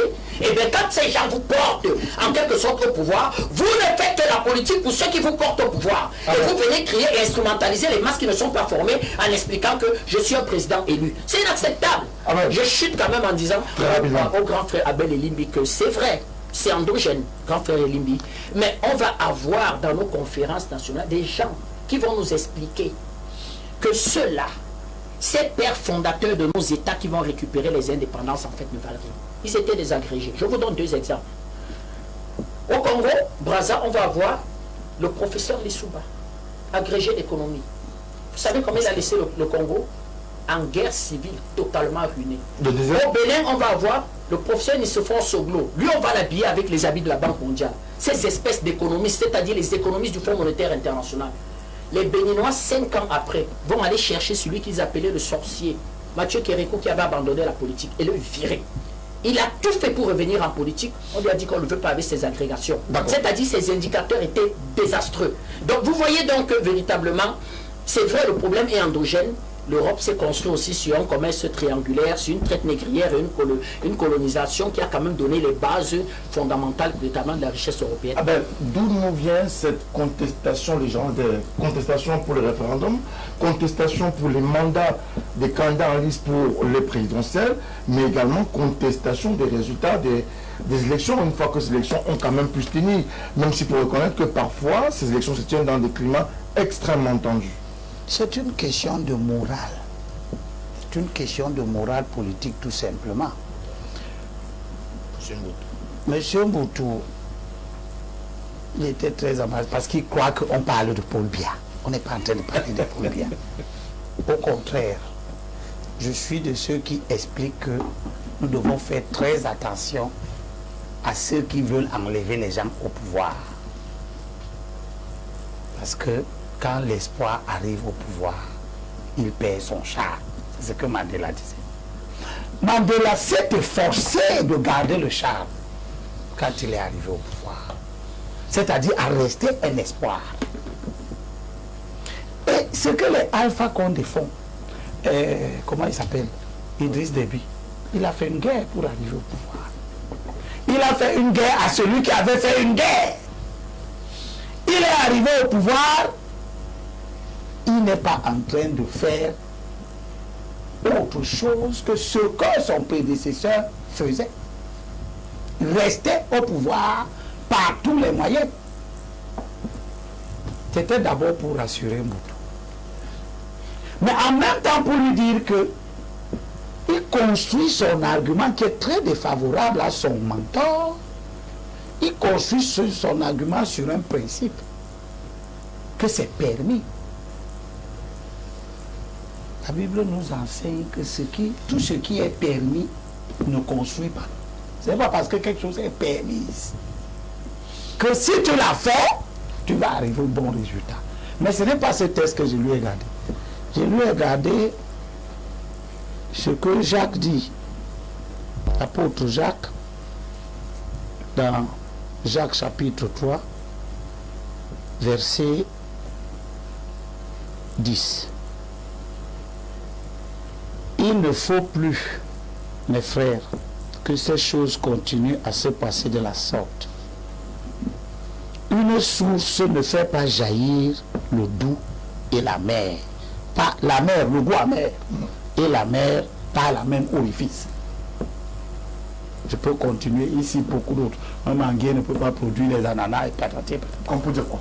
Comme pour dire que c'est effectivement permis, hein. Je peux décider que ma bouche dit une chose aujourd'hui et elle dit son contraire demain. Je peux décider que je ne me présente pas aux élections, je suis fatigué, laissez-moi aller me reposer, que je m'occupe quand même de mes enfants, et patati et patata, et puis devant le Congrès, et puis 2 jours après, parce que le force majeure, parce que le soi-disant successeur, ce qui n'est déjà pas dans l'ordre démocratique des choses, de prétendre que tu es président, tu organises l'avènement de ton successeur. C'est-à-dire que tu le fais indépendamment de la volonté du peuple. Comme si, par tous les moyens, le peuple va adouber ton choix. Le successeur disparaît donc. Et il ne trouve personne d'autre dans toute la Côte d'Ivoire pendant 10 ans qu'il a été. Ça fait combien d'années qu'il était là? Ça fait 10 ans. Il n'y a aucun autre Ivoirien que celui qui était susceptible de demeurer. Je n'ajoute pas ma voix. Je me distingue de lui. Il a mis un argument sur la table pour donner l'impression qu'on peut accuser M. Ouattara d'être même un comploteur de la disparition de M. Ngom Coulibaly. Je ne crois pas que M. Ouattara savait que Ngom Coulibaly va mourir. Mais c'est pour dire que, attention, cette faculté que nous voulons reconnaître aux acteurs politiques, de prétendre que comme la loi leur donne le droit, alors ils peuvent y aller. Mais tu ne fais qu'alimenter une discussion interminable. Est-ce que cette loi, parce que quand tu utilises un argument comme ça, c'est pour que les gens te disent « Oui, mais c'est toi qui as fabriqué la loi ». Et que les gens s'interrogent sur la légitimité de ta loi. Ainsi de suite, qu'on tombe dans ce qui est actuel, les débats interminables. C'est pour ça que je dis, l'exemple que les opposants qui arrivent au pouvoir nous donnent. Et il ne faut pas croire que les opposants là sont seulement les opposants politiques. C'est aussi ceux qui font les guerres civiles. Ils s'opposaient à l'ordre qui était là. C'est les gens comme les Idriss Déby, c'est les gens comme les Sassou Nguesso qui ont fait une guerre civile pour revenir au pouvoir. Et patati et patata, laissez-moi terminer. Donc ces gens-là, ces opposants-là, ils sont en train de nous montrer, exemple à l'appui, qu'ils ne sont pas différents des gens qu'ils combattent. Et la conséquence est que dans certains régimes qui ont résisté à un certain moment à l'avènement des changements, ces régimes se consolident précisément parce que l'alternative n'est pas crédible. C'est le cas, je chute vraiment, laisse-moi chuter. C'est le cas spécifique du Cameroun. Où vous avez des gens qui ont travaillé pour que l'alternance n'arrive pas. On a dit qu'on ne parlait pas du cas du Cameroun. Non, le Cameroun n'est pas une île. C'est un exemple, on peut prendre. Vous voyez un monsieur comme Kanto qui a travaillé pour que l'alternance n'arrive pas. Il participe à la modification de la Constitution parce que la loi lui permet de cela. La liberté d'expression d'opinion. Puis, on modifie la Constitution, sachant très bien que c'était pour permettre au président de se représenter et donc d'être de nouveau président. Le président vient se présente, il est de nouveau président, il est toujours de nouveau président, c'est bien. La loi le permet. Et c'est M. Kanto qui vient nous dire maintenant, comme une même bouche ne peut pas produire le sucre et la mer, eh bien, on ne peut pas recevoir ce qu'il dit. Alors, parce qu'il nous dit maintenant que M. Kanto ne doit pas rester au pouvoir. S'il vous plaît, ce cas de figure qui aujourd'hui semble être légion s'empare de pratiquement toute l'Afrique. Et aujourd'hui, on est dans cette spirale de contestation en continu. La Côte d'Ivoire est un cas d'école, la Guinée-Conakry est un cas d'école, la Abel nous a ramené au Cameroun tout à l'heure. Le Cameroun également fait partie de ces pays où la contestation politique reste aujourd'hui comme, j'ai envie de dire, une arme politique également. Vous voyez que j'ai du mal à admettre que l'on veuille le changement, mais qu'on soit dans une aisance langagière, spirituelle, intellectuelle, morale, à dire qu'on doit modifier la Constitution quand on veut et comme on veut. Mais la Constitution, c'est ce qui devrait être l'esprit d'une nation. Joseph sera président de la République. Après Joseph, Auréole sera président. Donc il faudrait que Auréole, quand il arrive, Joseph a dit 2 ans. Auréole arrive, il dit non, cette loi de Joseph là, modification de la Constitution, 3 ans. Après, demain, le fils de Bertrand arrive et il dit Auréole ne savait pas ce qu'il disait, 1 an de mandat présidentiel tout simplement. Donc on vit avec de l'humeur de celui qui est là. Ouattara fait 2010-2015. C'est en 2016 qu'il modifie la Constitution. Mais à ce moment-là, le débat ne fait pas grand bruit parce que, justement, Abel l'a dit tout à l'heure, bon nombre de personnes sur la scène économique ivoirienne et même les spécialistes au Cameroun donnaient à croire que Ouattara était aussi compté dans ce jeu. Sans savoir que les juristes viendraient plus tard nous parler du principe de la rétroactivité. De Ouattara, bien sûr. De Ouattara viendrait nous parler du principe de la rétroactivité de la loi qui voudrait que non, ça ne touchait pas son premier mandat. Ça veut dire à partir de maintenant.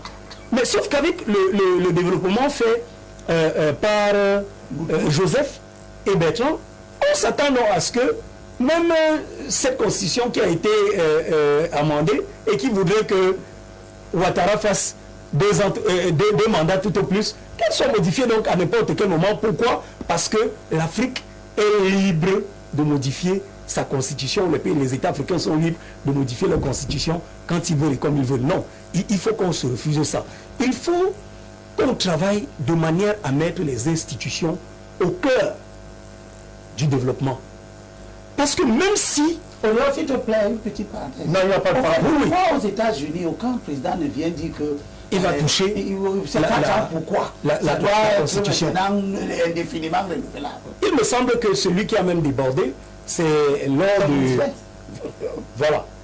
Parce qu'il fallait un New Deal et tout le reste. On ne va pas rentrer dans ça. Il faut construire les institutions fortes. Le problème, c'est ça. C'est que on est arrivé aujourd'hui en Afrique à croire que le chef de l'État est une institution. Or, la plupart de ces constitutions, j'ai lancé un coup d'œil sur la constitution camerounaise qui a des similitudes avec la constitution ivoirienne. On dit que le chef de l'État est le garant des institutions.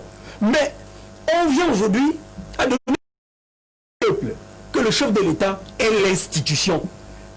La conséquence immédiate est que on ne bouge pas l'institution n'importe comment. Vous avez vu la campagne d'Alassane Draman Ouattara? Mais la question elle est simple. D'où lui viennent ces moyens? Ces moyens de campagne. Ça a causé jusqu'au jour d'aujourd'hui et de temps à autre épinglé, même si c'est légèrement là, mais avec quand même des effets qui nuisent à son image. Même si de temps à autre son équipe réussit encore à relaver son image. Par rapport au financement de sa campagne, d'un argent qui proviendrait des fonds libyens. Au Cameroun, en Côte d'Ivoire, en Guinée-Conakry, le président de la République finit, le bilan, on s'en fout. Le bilan du précédent mandat, je vais dire, on s'en fout. Il entre en campagne là rapidement, c'était bon, basta. Au Cameroun, on a fait 15 minutes de campagne à Marois, c'était fini. En Côte d'Ivoire, regardez ce que M. Ouattara est en train de mettre comme moyen de l'État au service de la campagne présidentielle. Donc la conséquence est que les disparités, les inégalités font immédiatement que le bas peuple n'a plus espoir. Et je chute en disant que quand je parle de l'institution, regardez comment est-ce que les cérémonies de vœux, de présentation des vœux se font. Le grand frère à la CNPS, il pourra peut-être me contredire. Ce sont les ministres. C'est-à-dire qu'exactement comme le chef de l'État, qui, lui étant garant des institutions, a le droit de rester debout et tout le monde vient le saluer. Ailleurs, vous avez vu ce que François Hollande a fait. Lui, il allait vers les gens. Lui, il allait dans le ministère. Lui, il allait dans les régions. Au Cameroun, même un simple ministre reste debout et tout son personnel dans la grande cour vient le saluer. Conséquence, le ministre est Dieu. Et le ministère n'est rien du tout. Donc, l'institution ne représente rien. C'est l'homme qui est le Dieu vivant. Et, cerise sur le gâteau, on va continuer avec un système où ce sont des hommes qui sont mis en avant au lieu de mettre l'institution, la constitution et la République en avant. La République en avant, la Constitution, l'outil davantage. Est-ce que, on arrive à vous Bertrand Tatinda, est-ce qu'on doit pouvoir, comme l'a dit tout à l'heure Bertrand, modifier cet instrument, cette loi fondamentale, ce marbre-là qui constitue une nation, la modifier ou le modifier autant de fois qu'on veut, tant que ça rentre nos affaires, tant que ça nous maintient au pouvoir? Lorsqu'on est au pouvoir, on veut y rester. Lorsqu'on est au pouvoir, on veut y rester. On a vu qu'ils ne voulaient pas y rester. Mais c'est leur problème. Vous ne pouvez pas imposer la pension unique. S'il y a des gens qui n'ont pas voulu rester, ça les engage. Mais je dis que lorsqu'on est au pouvoir, et qu'on a la possibilité d'y rester, on doit y rester. Moi, je ne voudrais pas que vous questionnez les problèmes, les problématiques de rester au pouvoir pendant X temps. Mais davantage, il faut questionner les problématiques de ce qu'on fait lorsqu'on est au pouvoir pendant X temps. Parce que c'est là le problème. C'est ça de dire que tel ne peut pas être si la loi te permet d'être... Voilà, si la loi... En Côte d'Ivoire, un bilan économique positif, s'il vous plaît, je dis économique plus ou moins positif, mais en Côte d'Ivoire, il y a une frange de la population qui est formellement et vertement opposée, s'il vous plaît, à ce troisième mandat. Et en Guinée-Conakry, on a appelé Alpha Condé l'espoir de tous les désespoirs, aujourd'hui le désespoir de tout un peuple. C'est ce qu'on dit, c'est ce qui se dit en Guinée. Vous savez, il faut faire attention avec les mouvements de masse, vous comprenez? Parce que lorsque vous avez dans un pays comme la Guinée, qui a 12 500 000 habitants, je vous garantis que si 500 000 se mettent en route pour crier, vous aurez le sentiment que le peuple guinéen ne veut pas de Alpha Condé. Il faut faire très attention. Parce que 10 000 personnes sur la voie publique, ça fait beaucoup, ça fait jaser, mais ce n'est pas représentatif d'un peuple. Et c'est parce que ces opposants à Alpha Condé savent que sur le plan de l'expression du suffrage, ils ne peuvent pas le gagner, qu'ils préfèrent aller dans la rue. Alors, si vous pensez que chaque fois que vous allez trouver 1000, 2000, 3000 personnes dans la rue, cela reflète la volonté du peuple. Ou bien cela indique l'illégitimité de la personne qui est au pouvoir, vous faites une erreur très grave, mon cher Moutomé. C'est très grave ça. Parce que je vous dis, mettez seulement 10 000 personnes à Douala dans la rue. Vous allez croire que nous sommes dans une situation de quasi-guerre civile au Cameroun. Alors qu'il n'en est rien. Parce que lorsqu'un pays a 12 500 000 habitants, il n'y a que 7 millions d'électeurs en Guinée-Conakry. Si réellement la volonté populaire, c'est de ne plus vouloir d'un président de la République, le peuple va le sanctionner. Tu ne sais pas qu'il y a des élections. Il y a eu, en 1900, non, mais monsieur Elimi Lobé, en 1900, il y a eu des élections au Cameroun où le président Paul Biya a quand même été en coude à coude avec, le candidat Fundi. Dans un environnement électoral que les gens critiquaient, que les gens trouvaient plus obsolète qu'actuellement. À l'époque, c'est le ministère même de l'administration territoriale qui organisait les élections. Pour dire que lorsque le peuple veut exprimer un suffrage, le peuple va exprimer ce suffrage. Mais comme les gens savent qu'ils ne peuvent pas obtenir le changement de façon réglementaire, c'est-à-dire en allant dans les urnes, proposer un programme politique, faire adhérer le peuple au programme politique et gagner l'élection, alors ils choisissent de faire du brouhaha. Il ne faut pas que les gens pensent. Il ne faut pas que les gens pensent que le brouhaha est un indicateur de légitimité d'un homme politique. Parce que 10 personnes peuvent parfois faire des bruits en en point douter, alors qu'en réalité, leur poids politique est négligeable. Parce que si vous prenez seulement 1000 personnes demain dans les rues de Douala, on va parler de vous. Alors que 1000 personnes ne représentent rien devant 25 millions de Camerounais. C'est ça le problème en Afrique. Si nous revenons sur le cas du Cameroun, le président Paul Biya peut être élu autant de fois qu'il va se présenter. Parce que c'est un bon président pour le Cameroun. Ne gâtez pas le débat. C'est un bon président pour le Cameroun. Joseph. C'est il le fait. Non, c'est pas vous qui le permet. Monsieur Tchoumi, Monsieur Tchoumi, parce que la Constitution, c'est la Constitution qui le dit. Un bon président qui ne connaît pas son pays. Où est Paul Biya? Paul Biya est où à l'heure où on parle? Le bon président est où? Monsieur Tchoumi. Ne gâtez pas le débat, Joseph. Nous ne parlons pas de Cameroun. Non, c'est lui qui ramène. Non, on n'aura même pas de débat. Monsieur Tchoumi. Oui, Joseph. Monsieur Tchoumi. vous avez parlé des performances économiques de la Côte d'Ivoire en début d'émission. Oui. Parce qu'effectivement, la Côte d'Ivoire a atteint un niveau de croissance qui frôlait déjà les 2 chiffres. Vous le savez. Oui. Voilà. Mais je voudrais vous rappeler que l'indicateur du Plan des Nations Unies pour le développement, le PNUD, qui montre comment la population dans un pays vit, qu'on appelle l'indice de développement humain, et l'indice de développement humain est assis sur 3 variables. Il y a le niveau d'éducation, l'accès aux soins de santé et le PIB par habitant, indique malheureusement qu'en 2019, pendant que le Cameroun est classé 20e sur 54 États au Cameroun, la Côte d'Ivoire, malgré son taux de croissance, est classée 35e. Pour dire que vous pouvez avoir une croissance forte, mais ne pas traduire cette croissance au bénéfice de votre peuple. On peut avoir une croissance faible comme actuellement au Cameroun, qui n'atteint pas 5%, mais pouvoir traduire le minimum que nous produisons au Cameroun en termes de croissance à l'ensemble de la population, et fait donc en sorte que aujourd'hui l'indice de développement humain du Cameroun soit très largement au-dessus de l'indice de développement humain de la Côte d'Ivoire. C'est des indicateurs forts qui montrent que la politique du président Paul Biya est davantage assis. Je ne vais pas rentrer dans ce non. Il prend souvent des temps de parole assez importants. Vraiment, vous allez me laisser chuter. Chuter donc. Voilà, pour dire que le président Paul Biya est un homme de paix, un homme social. On parle des tensions.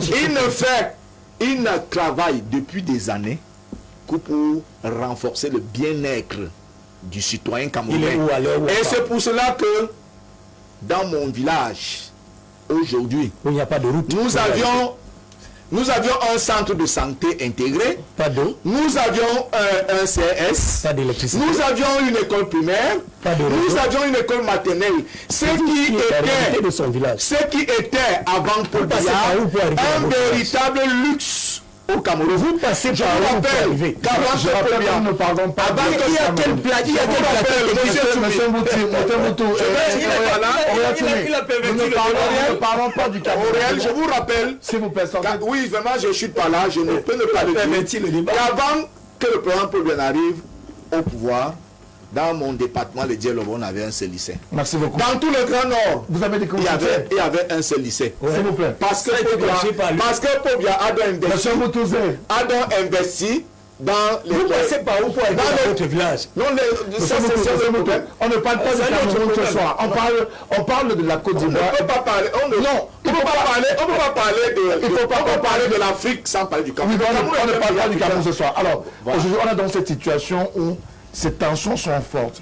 Est-ce qu'à raison des élections, on doit avoir des tensions? Ou alors les élections sont des moments ou des périodes particulières où les hommes, les uns et les autres, devront se parler, même si on a des opinions et des avis divergents, on doit pouvoir concourir tous pour la mise en place d'une institution à travers un homme et peut-être son programme. Non, on ne doit pas avoir des tensions, mais le problème c'est qu'il faut que les gens soient démocrates du début à la fin. Vous avez tout à l'heure dit qu'on n'était pas démocrate en Afrique. Oui, je veux dire que quand on accepte les règles, on va à une élection. Vous ne pouvez pas accepter les règles au début et au milieu vous expliquer que ça ne vous intéresse plus. C'est ça qui est très détestable. Quand ils allaient à cette élection en Guinée, il y a même certains opposants qui ont dit à M. Cellou Dalo, ne va pas à cette élection. Continuons à faire suffisamment de pression pour que le président Alpha Condé ne puisse pas modifier cette constitution. Ou bien s'il modifie cette constitution, laissons-le aller à l'élection tout seul. M. Cellou Diallo a commencé à travailler avec ses opposants-là sans dire au revoir. Très convaincu de sa popularité, il est allé à l'élection. Et il partait à une élection qui avait des règles, qui expliquaient que après la fermeture du dernier bureau de vote, tout le monde doit se taire. Et c'est l'organe chargé d'organiser les élections, au bout de 70 heures, 72 heures, qui doit donner les premières tendances. Il était d'accord. D'où vient-il donc? On va à l'élection le dimanche. Le dernier bureau de vote ferme, à 8 h du matin le lundi, lui, il dit qu'il a gagné au premier tour. C'est sérieux? Voilà la contestation et voilà pratiquement la guerre civile. Contrairement au camp qui a modifié la constitution, qui lui respecte. Et là-bas en Guinée, c'est même encore, comment je vais dire que relativement rapide, parce que vendredi, la commission électorale doit avoir donné les résultats pratiquement définitifs et le conseil constitutionnel devra valider ou invalider. On rentrera alors dans le contentieux. Mais Cellou Diallo, qui a respecté la règle d'aller aux élections et d'accepter qu'au bout de 72 heures on donne les premières tendances, lui, depuis lundi, sans aucune preuve, sans aucun élément, il explique qu'il a gagné l'élection. Il a dit dispose des éléments. Il explique qu'ils ont le même blabla d'expliquer le retour des procès verbaux. On verra au contentieux. Parce qu'il faudra aller au contentieux. Parce que même s'ils contestent l'élection, même s'ils contestent les chiffres, comment je vais dire la commission électorale, ben, il faudra qu'il aille au contentieux. On attendra ces preuves au contentieux. Je vais plus loin. Vous avez des États en Afrique qui n'ont pas modifié les constitutions. Parce que voilà même le débat, le cœur du débat en Afrique. C'est que, est-ce que ces modèles-là, dont véritablement on nous habille, qui a tué, comment je veux dire que la décision communautaire, ces modèles-là que nous-mêmes nous prenons, acceptons même que nous prenons, est-ce que ces modèles-là peuvent nous permettre véritablement d'avoir des systèmes politiques et des enjeux, des batailles politiques apaisées? Je vous prends le cas d'un pays comme le Mali. Il y a à peine 5 ans, toute la terre entière demandait à tous les pays africains, voilà le prix Nobel en termes de démocratie. Personne n'a modifié la constitution là-bas. Ils ont fait leur conférence nationale, ils ont dit 2 mandats, et bien il y a eu les alternances. Alpha Omar Konaré est parti, curieusement, dans un pays où tout le monde était d'accord et on respectait la constitution. Coup d'État, Amani Touré est venu 2 mois avant la fin de son mandat auquel il expliquait que je ne serai plus candidat, c'est-à-dire 2 mois. On va lui faire un coup d'État. Ça va produire ATT, Ibeka qui est arrivé par les urnes, qui effectivement, lui, qu'il échoue ou qu'il réussit, ben, lui, il est arrivé par les urnes. Il n'a pas modifié la constitution. Coup d'État. Donc, pour expliquer que ce n'est pas le bonheur suprême quand vous avez des constitutions stables. Si vous n'avez pas d'homme politique sérieux, le Mali aujourd'hui est plus bas que terre dans un pays où on respecte la constitution. Voilà le débat en Afrique. C'est pour ça que nous pensons véritablement que l'Africain avait une façon de gérer le problème de la cité avec pour primauté la communauté et la décision communautaire. Or, ce système démocratique privilégie, comment je vais dire, que l'individu et l'individualisme. Le pouvoir appartient à un homme. Respectez même votre constitution. Quand j'ai le pouvoir, tous mes compagnons qui m'ont aidé à arriver au pouvoir, je peux les liquider sur le plan politique. C'est pour ça qu'on lutte pour le fauteuil. Parce que le numéro 2, le numéro 3 ne valent rien devant celui qui est sur le fauteuil. Il peut vous démettre. Dans ce pays, même le numéro 2 est nommé par décret. Le vice-président est nommé par décret. Donc on peut démettre le vice-président. On peut noyauter, comment je vais dire, instrumentaliser le jeu politique et même démettre le président de l'Assemblée nationale qui lui est élu au sein du Parlement. Donc, vous voyez donc que c'est un modèle purement individualiste qui privilégie l'individualisme. Pareil pour, comment je veux dire, que l'ultralibéralisme qu'on nous a vanté et les systèmes économiques, qui fait qu'en quelque sorte, notre façon de faire a carrément vraiment foutu le camp. Comment vous allez à des élections apaisées avec ce système? Je vous ai dit que ça produit un deuxième effet pervers. Ça produit un autre effet pervers, c'est que tous les hommes politiques, même ceux qui appartiennent au gouvernement, deviennent de fait les concurrents du chef de l'État. C'est-à-dire qu'on est dans un système où tout le monde est potentiellement chef d'État. On vous nomme gouverneur, vous voyez que même après votre carrière, vous avez une ambition d'être chef d'État. Donc on est dans une histoire où la population pauvre, comptoirs coloniaux, les constitutions qui ne sont pas relativement stables, la métropole et comment je vais dire que la communauté internationale qui arbitre et qui instrumentalise le jeu, on se retrouve dans ce système où on n'a pas notre voix. Et des gens s'y infiltrent là-dessus, là-dedans, effectivement, en se disant que s'ils sont cooptés, on en arrive dans des histoires de cooptage, dans des histoires de réseau, dans des histoires de pratique, de comment je vais dire quand même, d'obédience, en quelque sorte arriver au pouvoir. Vous voyez donc que la stabilité même des institutions en Afrique n'apporte pas le développement et même la paix sociale. On a le cas relativement du Mali et même du Bénin, où aujourd'hui, il n'y a pas eu de modification de constitution. Aucun candidat de l'opposition ne peut se présenter à la prochaine élection présidentielle parce qu'il faut au moins un minimum de 16 députés. Donc M. Talon risque de se présenter tout seul. Alors que aussi c'est un pays où on nous dit prix Nobel en termes de démocratie. Donc le problème c'est les hommes davantage. On l'a évoqué tout à l'heure. Pourquoi ces hommes-là ne veulent pas faire et composer, permettre à ce que cette fameuse alternance donne des perspectives plutôt que de plonger le peuple dans la violence, dans le chaos, dans le désordre? C'est ça le problème fondamental. Mais je l'ai dit, il faut construire des institutions fortes. Je suis surpris et même outré. Je ne devrais même pas. Quand vous entendez le développement de certains intellectuels qui donnent à croire que dans certains pays, et notamment le Cameroun, non, tout va pour le mieux dans le meilleur des mondes. Non. Regardez le niveau de pauvreté de nos pays. Je vous ai pris l'exemple du Rwanda. De comment est-ce que le nationalisme ou la nationalisation du label rwandais fait qu'au jour d'aujourd'hui, le président l'a dit, et je suis sûr que lui au moins, il tiendra sa parole. Ah bon? Comme tu es fasciné, tu lui attribues. Je suis sûr. Laissons le temps. Je suis sûr qu'il tiendra sa parole. Il a la garantie. Il a dit, j'ai dit, Monsieur Ouattara nous avait dit qu'il tiendra sa parole. J'ai dit, lui, il est différent de Ouattara. Oui. Mais quand vous voyez comment monsieur construit son pays, mais Frédéric, je vous ai dit, Monsieur Tchoumi, Je vous ai dit qu'il a modifié la constitution. oui, il n'y a pas de problème. Mais oui, Kagame ne devait plus être là. Il n'y a pas de Il a problème. fait arrêter les opposants. Il a fait arrêter l'opposant. Et il a modifié la constitution. Vous avez déporté les candidats. C'est mon temps de parole. Non, pour te dire que c'est un violent de la constitution. Et puis même sur le plan économique, hein, je vous dis que au niveau de l'indice de développement humain, Il ne le savait le pas. Cameroun est au-dessus du Rwanda. Ça veut dire que le PNUD estime qu'on vit mieux au Cameroun qu'au Rwanda. Non, Voilà, il faut le savoir, il faut le savoir. laissons ces détails. Ah, ce ne sont pas les détails. Laissons ces détails. Non, ce ne sont pas les détails. Non.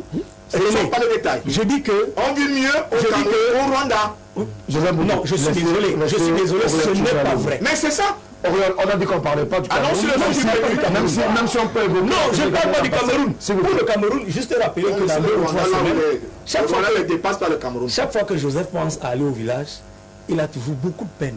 Parce qu'il imagine que son cardan sera foutu. Son véhicule déjà n'arrive pas au village, lui-même il le sait. Il prend très souvent la pick-up pour pouvoir y arriver. Il suit mon regard, il comprend ce que je veux dire.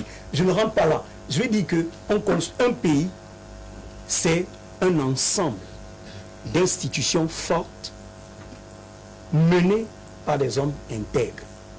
C'est là où je peux les rejoindre, au niveau de l'intégrité. Sauf que c'est perverti parce que celui ou ceux qui nous amènent au pouvoir sont très souvent ce que lui, Bertrand a appelé les colons, qui continuent de tenir les rênes. Parce que, je vais vous dire que Donc la faute de la situation de nos pays africains, notamment ceux qui nous préoccupent, que ce soit la Côte d'Ivoire et la Guinée, c'est davantage la colonisation ou le colon qui à distribuer les à tirer les rênes, davantage. Parce que regardez ce qui s'est passé. Le ministre des Affaires étrangères de la France était en Côte d'Ivoire avant que Ouattara n'annonce qu'il sera finalement porté candidat. Quand il est rentré, les médias français étaient curieux de savoir ce qui s'est passé. Qu'est-ce que vous avez dit? Sera-t-il ou pas candidat? Jean-Yves Le Drian a joué comme il pouvait jouer. Il a sorti le beau verbe et à la fin, il n'a finalement rien dit. Mais au finish, Ouattara s'est porté candidat. Et qu'est-ce qui s'est passé? Pendant que l'on est en train de dire non, ce n'est pas juste, non, il ne devait pas, non, le principe de la rétroactivité de la loi et tout, la France avait déjà pris position depuis très longtemps. Et elle mettra tout en œuvre. Et c'est là où je voulais quand même contredire un tout petit peu Bertrand, parce que le cas du Mali, quand vous avez un pays dont le quart ou presque la moitié est contrôlé par les forces armées françaises et où vos propres soldats n'ont pas le droit de mettre pied, vos propres citoyens n'ont pas le droit de mettre pied. Vous attendez à quoi? Vous attendez à quoi? Vous aurez beau développer n'importe quoi, vous aurez beau inventer, créer, inventorier les richesses et voir en quelle mesure les rentabiliser, ça ne portera pas de fruits. Mais il faut le dire, il faut beaucoup insister sur l'instruction civique. Parce que je vais vous dire que il a eu pleinement raison quand il disait que 250 partis politiques, 250 ambitions présidentielles.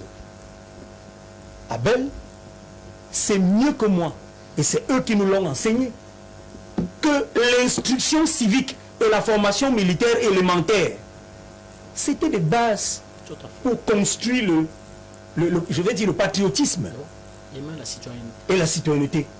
Mais aujourd'hui, j'ai dit un jour sur ce plateau, je me rappelle que je me disais au grand frère Abel, je disais que j'étais avec Polycarpe et Somba à Boya et j'ai jeté le mouchoir, j'ai utilisé un mouchoir là, un lotus, je l'ai jeté et c'est un petit garçon qui a parlé, je n'entendais pas très bien ce qu'il disait parce qu'il n'articulait pas bien et quelqu'un a dit, il est en train de vous dire que vous avez jeté le truc là, ça ne se fait pas.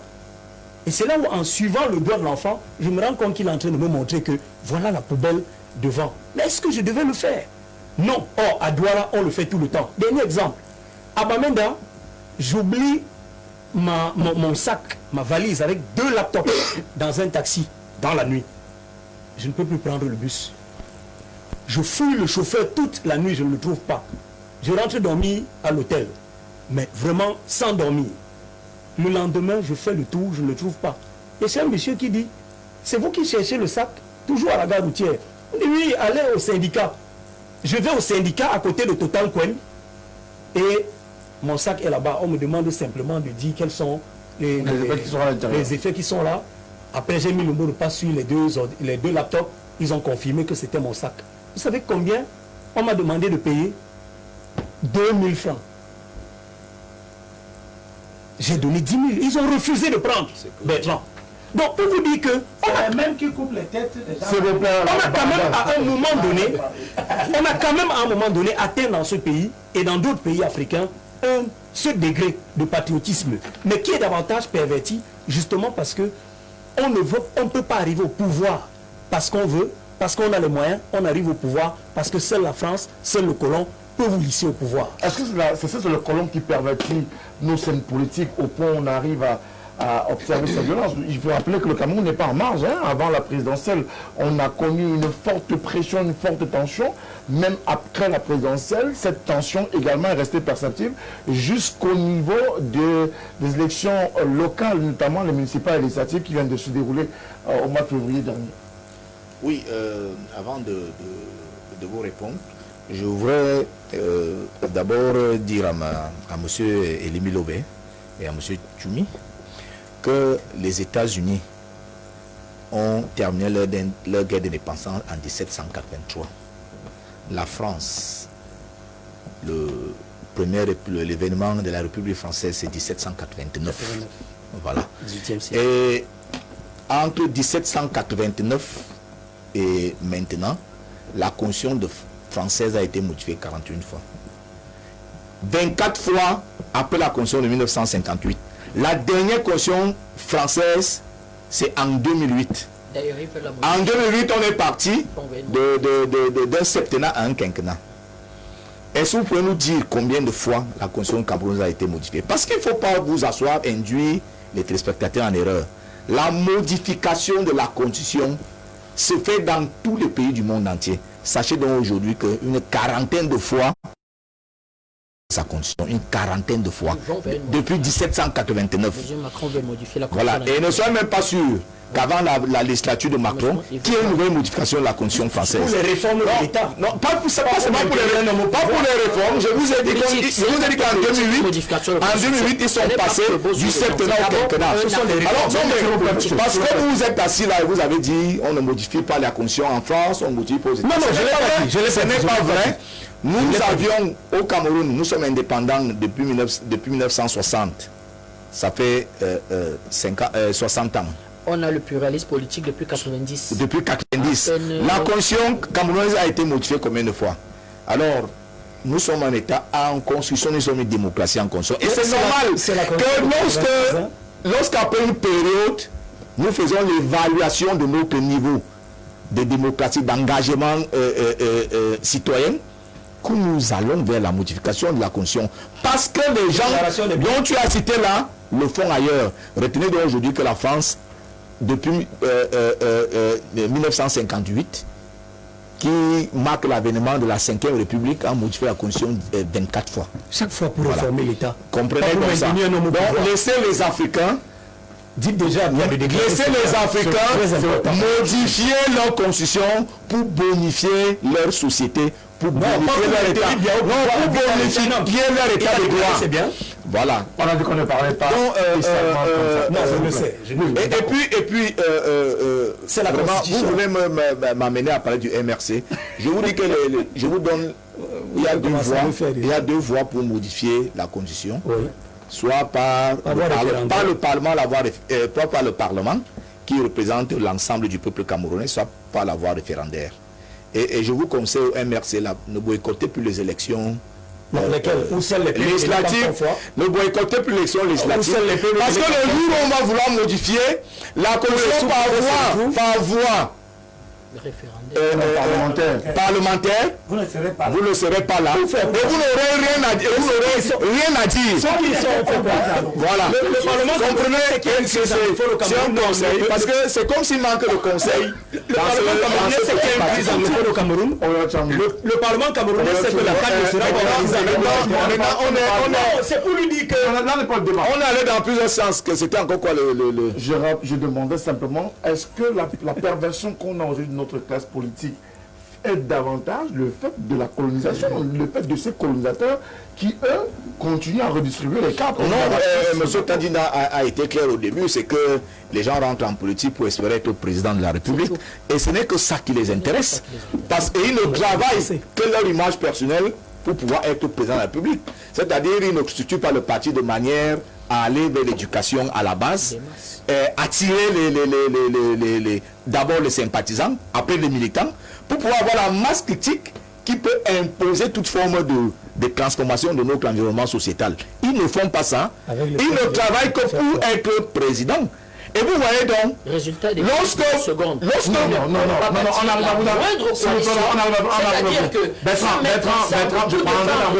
même intérêt, ils peuvent faire le bâtiment. Merci beaucoup. Vous avez jamais invité. Ce qui fait que, dès qu'un individu n'a pas pu être président, alors, et comme il ne peut pas se ramener au niveau d'être député ou être conseiller municipal, il préfère que l'ensemble de ces militants, que personne ne devienne rien, parce que lui n'a pas atteint son objectif. Voilà.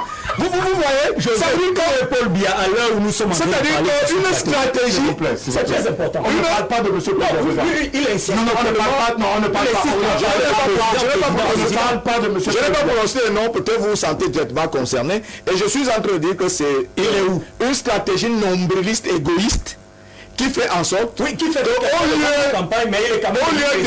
de bâtir une formation politique, on bâtit un homme qui cherche à être président. Candidat naturel, c'est RDPC. En sorte que vous dites exactement ce que vous pratiquez. Tous les travers que vous voyez donc dans notre environnement politique aujourd'hui viennent du fait de ces égoïsmes, de ces leaders qui ne veulent pas céder la place à une forme d'émancipation populaire quelconque. Et c'est pour ça que M.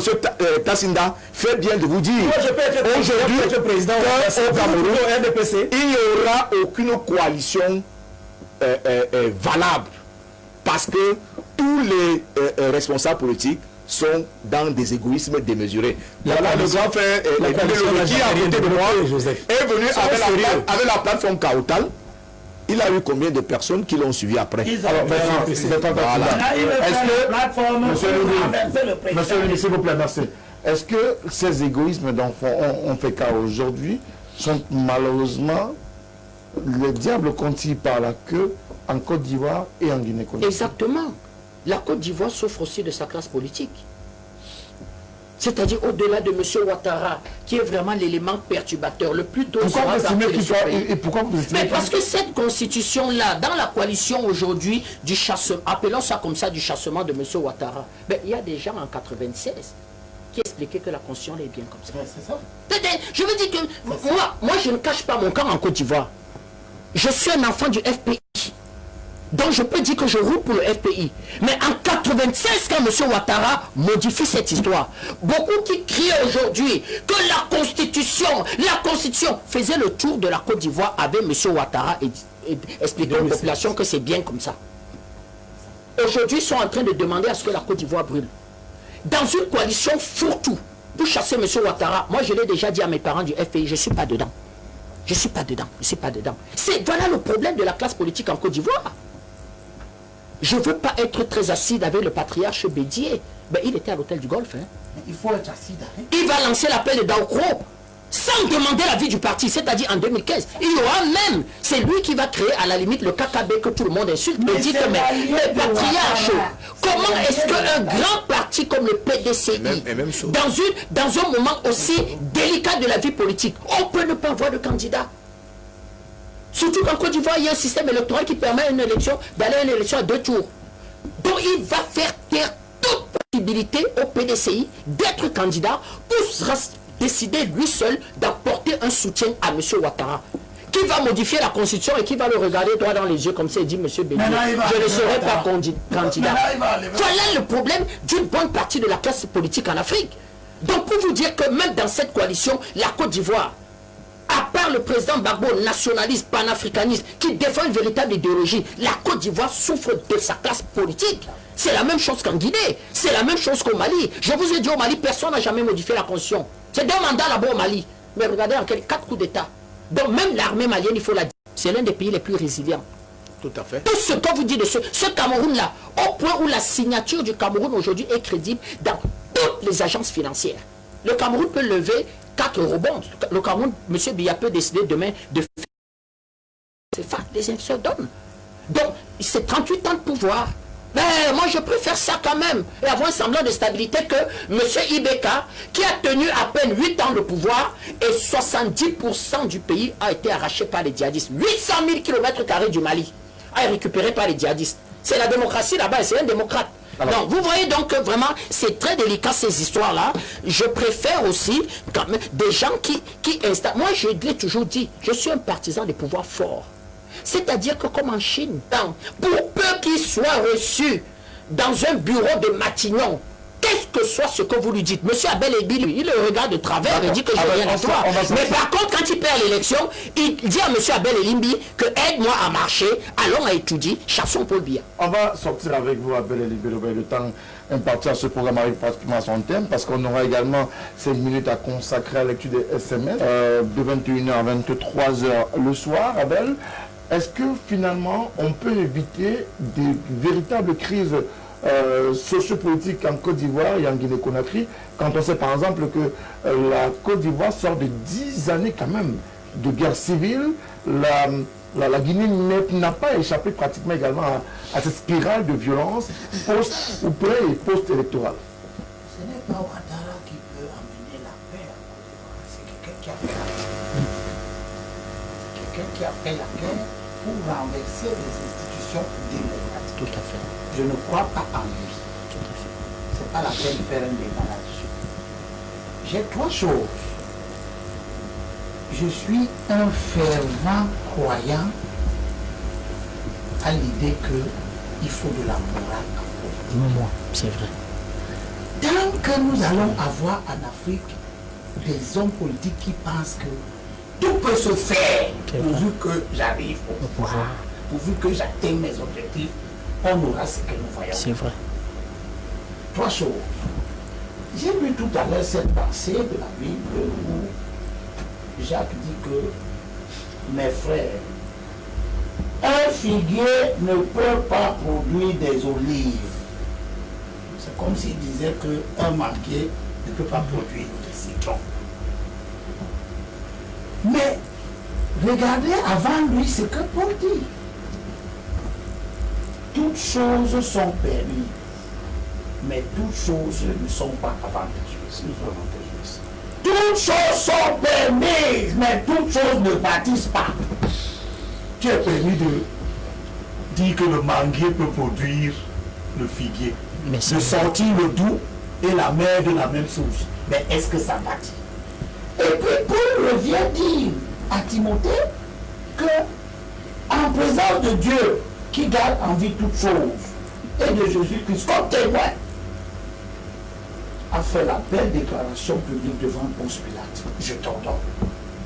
Je t'ordonne d'observer le commandement. Les règles que vous fixez. Observez. Je t'ordonne d'observer le commandement.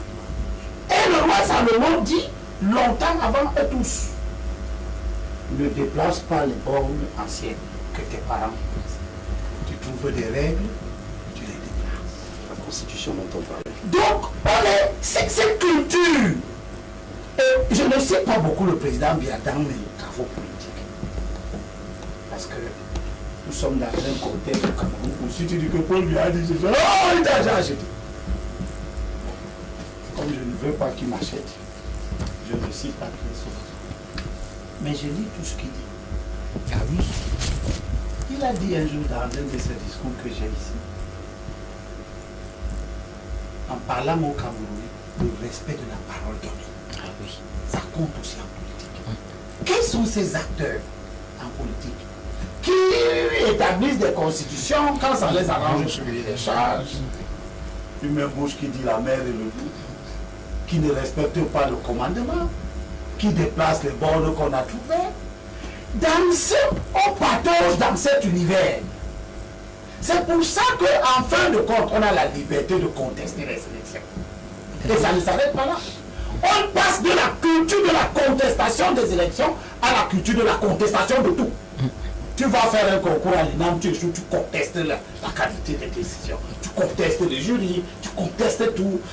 Tu dis même qu'on va supprimer les dames là parce que toi tu avais voulu faire ça, tu as échoué. C'est-à-dire que personne ne veut se soumettre à la règle. républicain. C'est vrai. Personne ne veut se soumettre à la Non, règle. c'est vrai. En 2004, quand on nous dit c'est le Conseil constitutionnel, nous disons ok, le professeur Canton dit que L'AVG a parlé. En 2018, il dit que le Conseil constitutionnel n'a pas dit c'est lui. Et quand je dis, Il ne l'a tu jamais as dit. dit en 2018. Vous avez la Allez, compétence de votre laisse-moi compétence. parler. C'est le Conseil constitutionnel. Oui. Voilà. Il a dit dans son mot que ce qui tient lieu de M. Changé. Quand je vous dis en 2020, que des acteurs de cette sorte-là ne peuvent pas être des gens à suivre. C'est de ça qu'il est question. Et que vous avez. Parce qu'on ne peut donc pas suivre des gens comme ça. Parce que Mandela vous a dit quand l'espoir arrive. Que vous avez suivi en 2017 à Bel. On ne peut pas suivre des gens comme Vous ça. avez suivi On a vu ça en ça 2017. où Paul Biya se trouve être en train d'être consolidé, excusez-moi la précision. Oui. C'est-à-dire que, faute d'une alternative crédible en face, vous allez venir sur le plan. Et c'est ça que j'ai dit à mes frères de l'opposition. On dit que je suis mauvais. Vous avez seulement un discours pour dire que il n'a pas créé les gens qu'on n'a pas construit la stade. Bien, n'a pas fait tout ça. Mais, comme vous êtes des gens instables, C'est ça. des gens qui disent une chose aujourd'hui, qui viennent dire le contraire demain, qui vous demandent de vous soumettre aujourd'hui, qui vous demandent de désobéir demain, vous arrivez à une situation où Vous-même, après avoir raté votre dernière élection, avez dit à Bel que vous ne participerez plus aux élections si elles sont organisées de la même manière. Merci beaucoup à Parce vous. qu'on l'enlève pour mettre qui? Merci Pour beaucoup à vous. mettre C'est ça. vous les instables. On va prendre le SMS des téléspectateurs. Par rapport Merci. à la forme de l'état de Dieu. Bonsoir. Pardon, Non, personne ne prendra la parole. Bonsoir le panel. Dites aux représentants du MRC, s'il vous plaît, de bien vouloir respecter les présidents africains. Si lui-même il aspire à gouverner. Toujours des accusations non fondées. Le cas de Ouattara, que vous accusez d'avoir su le décès de M. Gon Coulibaly. C'est lui qui a ordonné. S'il vous plaît, la politique n'est pas un fourre-tout. Respectons-nous. C'est JP qui nous envoie son message ce soir. Bonsoir à vous sur le plateau. La solidité des institutions ne veut pas dire alternance. Jamais les institutions n'ont été fortes que pendant les monarchies. Nos chefferies traditionnelles sont la preuve des institutions fortes, mais avec des chefs à vie. Ce sont d'avaler les théories à l'occidental. Pour ce qui est du Rwanda, c'est un très mauvais exemple. Sur le plan politique, M. Kagame a modifié la constitution 2 fois, a mis tous les opposants en prison et a fait de la fonction présidentielle une institution. Puis M. Kagame est aussi un chef de gouvernement. Je sais de quoi je parle. C'est M. Dupuis-Mani qui nous envoie son message dans le cadre de cette émission. Bonsoir à vous, Frédéric. Belle émission. Invité très souvent M. Bertrand Tatsinda. Il est toujours invité. Hein? Il faut être très régulier. Bonsoir à M. Abel Elimbilobet. Autre message qui nous est envoyé. Bonsoir à vous. Très belle thématique. Très belle émission également. Merci encore pour une nouvelle émission aussi enrichissante que celle d'hier.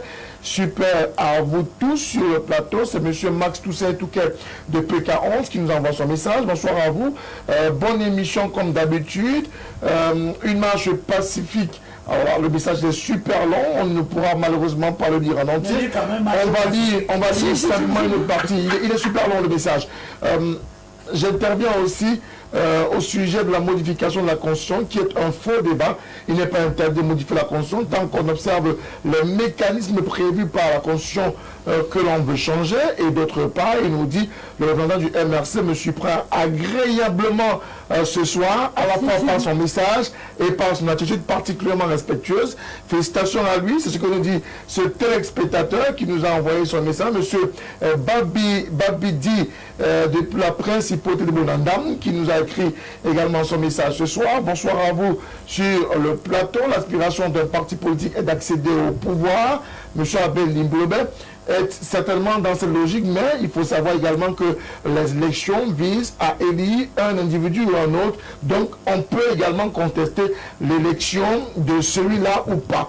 Bonsoir à vous. Je salue le déroulement de l'émission, surtout l'analyse de notre invité de ce soir, notamment Bertrand Tatsinda. Fier de voir le représentant du MRC qui est plutôt modéré sur le plateau, parce que dans le plateau, ils passent leur temps à insulter les autres. Et ce soir, il est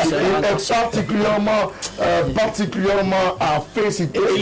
Salut à M. Élie Lobet. C'est Jean-Eudes Delimbe qui nous envoie son message dans le cadre de cette émission.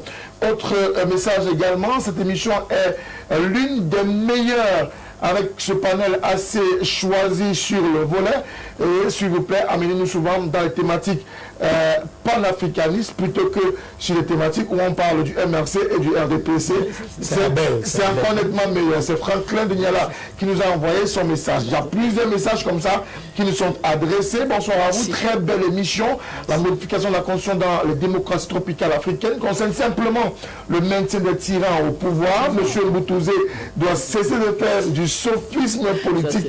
Tant que les pays africains n'auront pas une véritable indépendance économique, ils seront toujours manipulés par les grandes puissances, les pays qui ont faim, qui sont malades, peu scolarisés, corrompus, ne peuvent pas avoir une meilleure alternance politique. La démocratie véritable ne s'impose pas dans un État qui n'a pas sa propre monnaie, son propre système éducatif, sa propre langue et bien d'autres effets. Alors, il y a plusieurs messages qui sont arrivés. Alors, on ne pourra malheureusement pas tous vous lire ce soir encore. Chers téléspectateurs, merci à vous de continuer à nous faire confiance le lundi, le mardi et le mercredi de 21h à 23h sur la télévision du Monde. Surtout, merci à ces messieurs ou parfois des dames qui nous accompagnent ces 3 jours de la semaine. Merci Aurélien Choumi du MRC d'être venu encore ce soir. C'est un plaisir. En une seconde seulement, juste dit au gouvernement camerounais qu'il est important, je vous en prie, d'accentuer l'enseignement technique. C'est aussi une piste de solution parce que si on a aujourd'hui 60% de formation technique et 40% de formation généraliste, je crois que dans 5 ans, 10 ans, on aura des jeunes davantage outillés pour construire le pays. Merci à vous. Merci. La morale en politique, c'est vital. On ne s'engage pas en politique. Il y a des règles en politique. Il faut les respecter. Il faut respecter les règles. Joseph Mboutouzé. Oui, je vous remercie de m'avoir invité. J'ai été très Ce n'est pas la première, on vous le rappelle. très content de partager ce plateau et je pense que chacun de nous a appris de l'autre. Merci beaucoup. Abel, On vous retrouve encore la semaine prochaine, s'il plaît à Dieu, bien évidemment. Il faut dire que acceptons les résultats. Merci beaucoup à Belle Bilo. Merci à vous tous, mesdames, messieurs à la maison. Continuez à nous faire confiance. Retrouvons-nous la semaine prochaine, lundi 21h, s'il plaît à Dieu. Bonne continuation sur les programmes de la télévision du monde. Au revoir.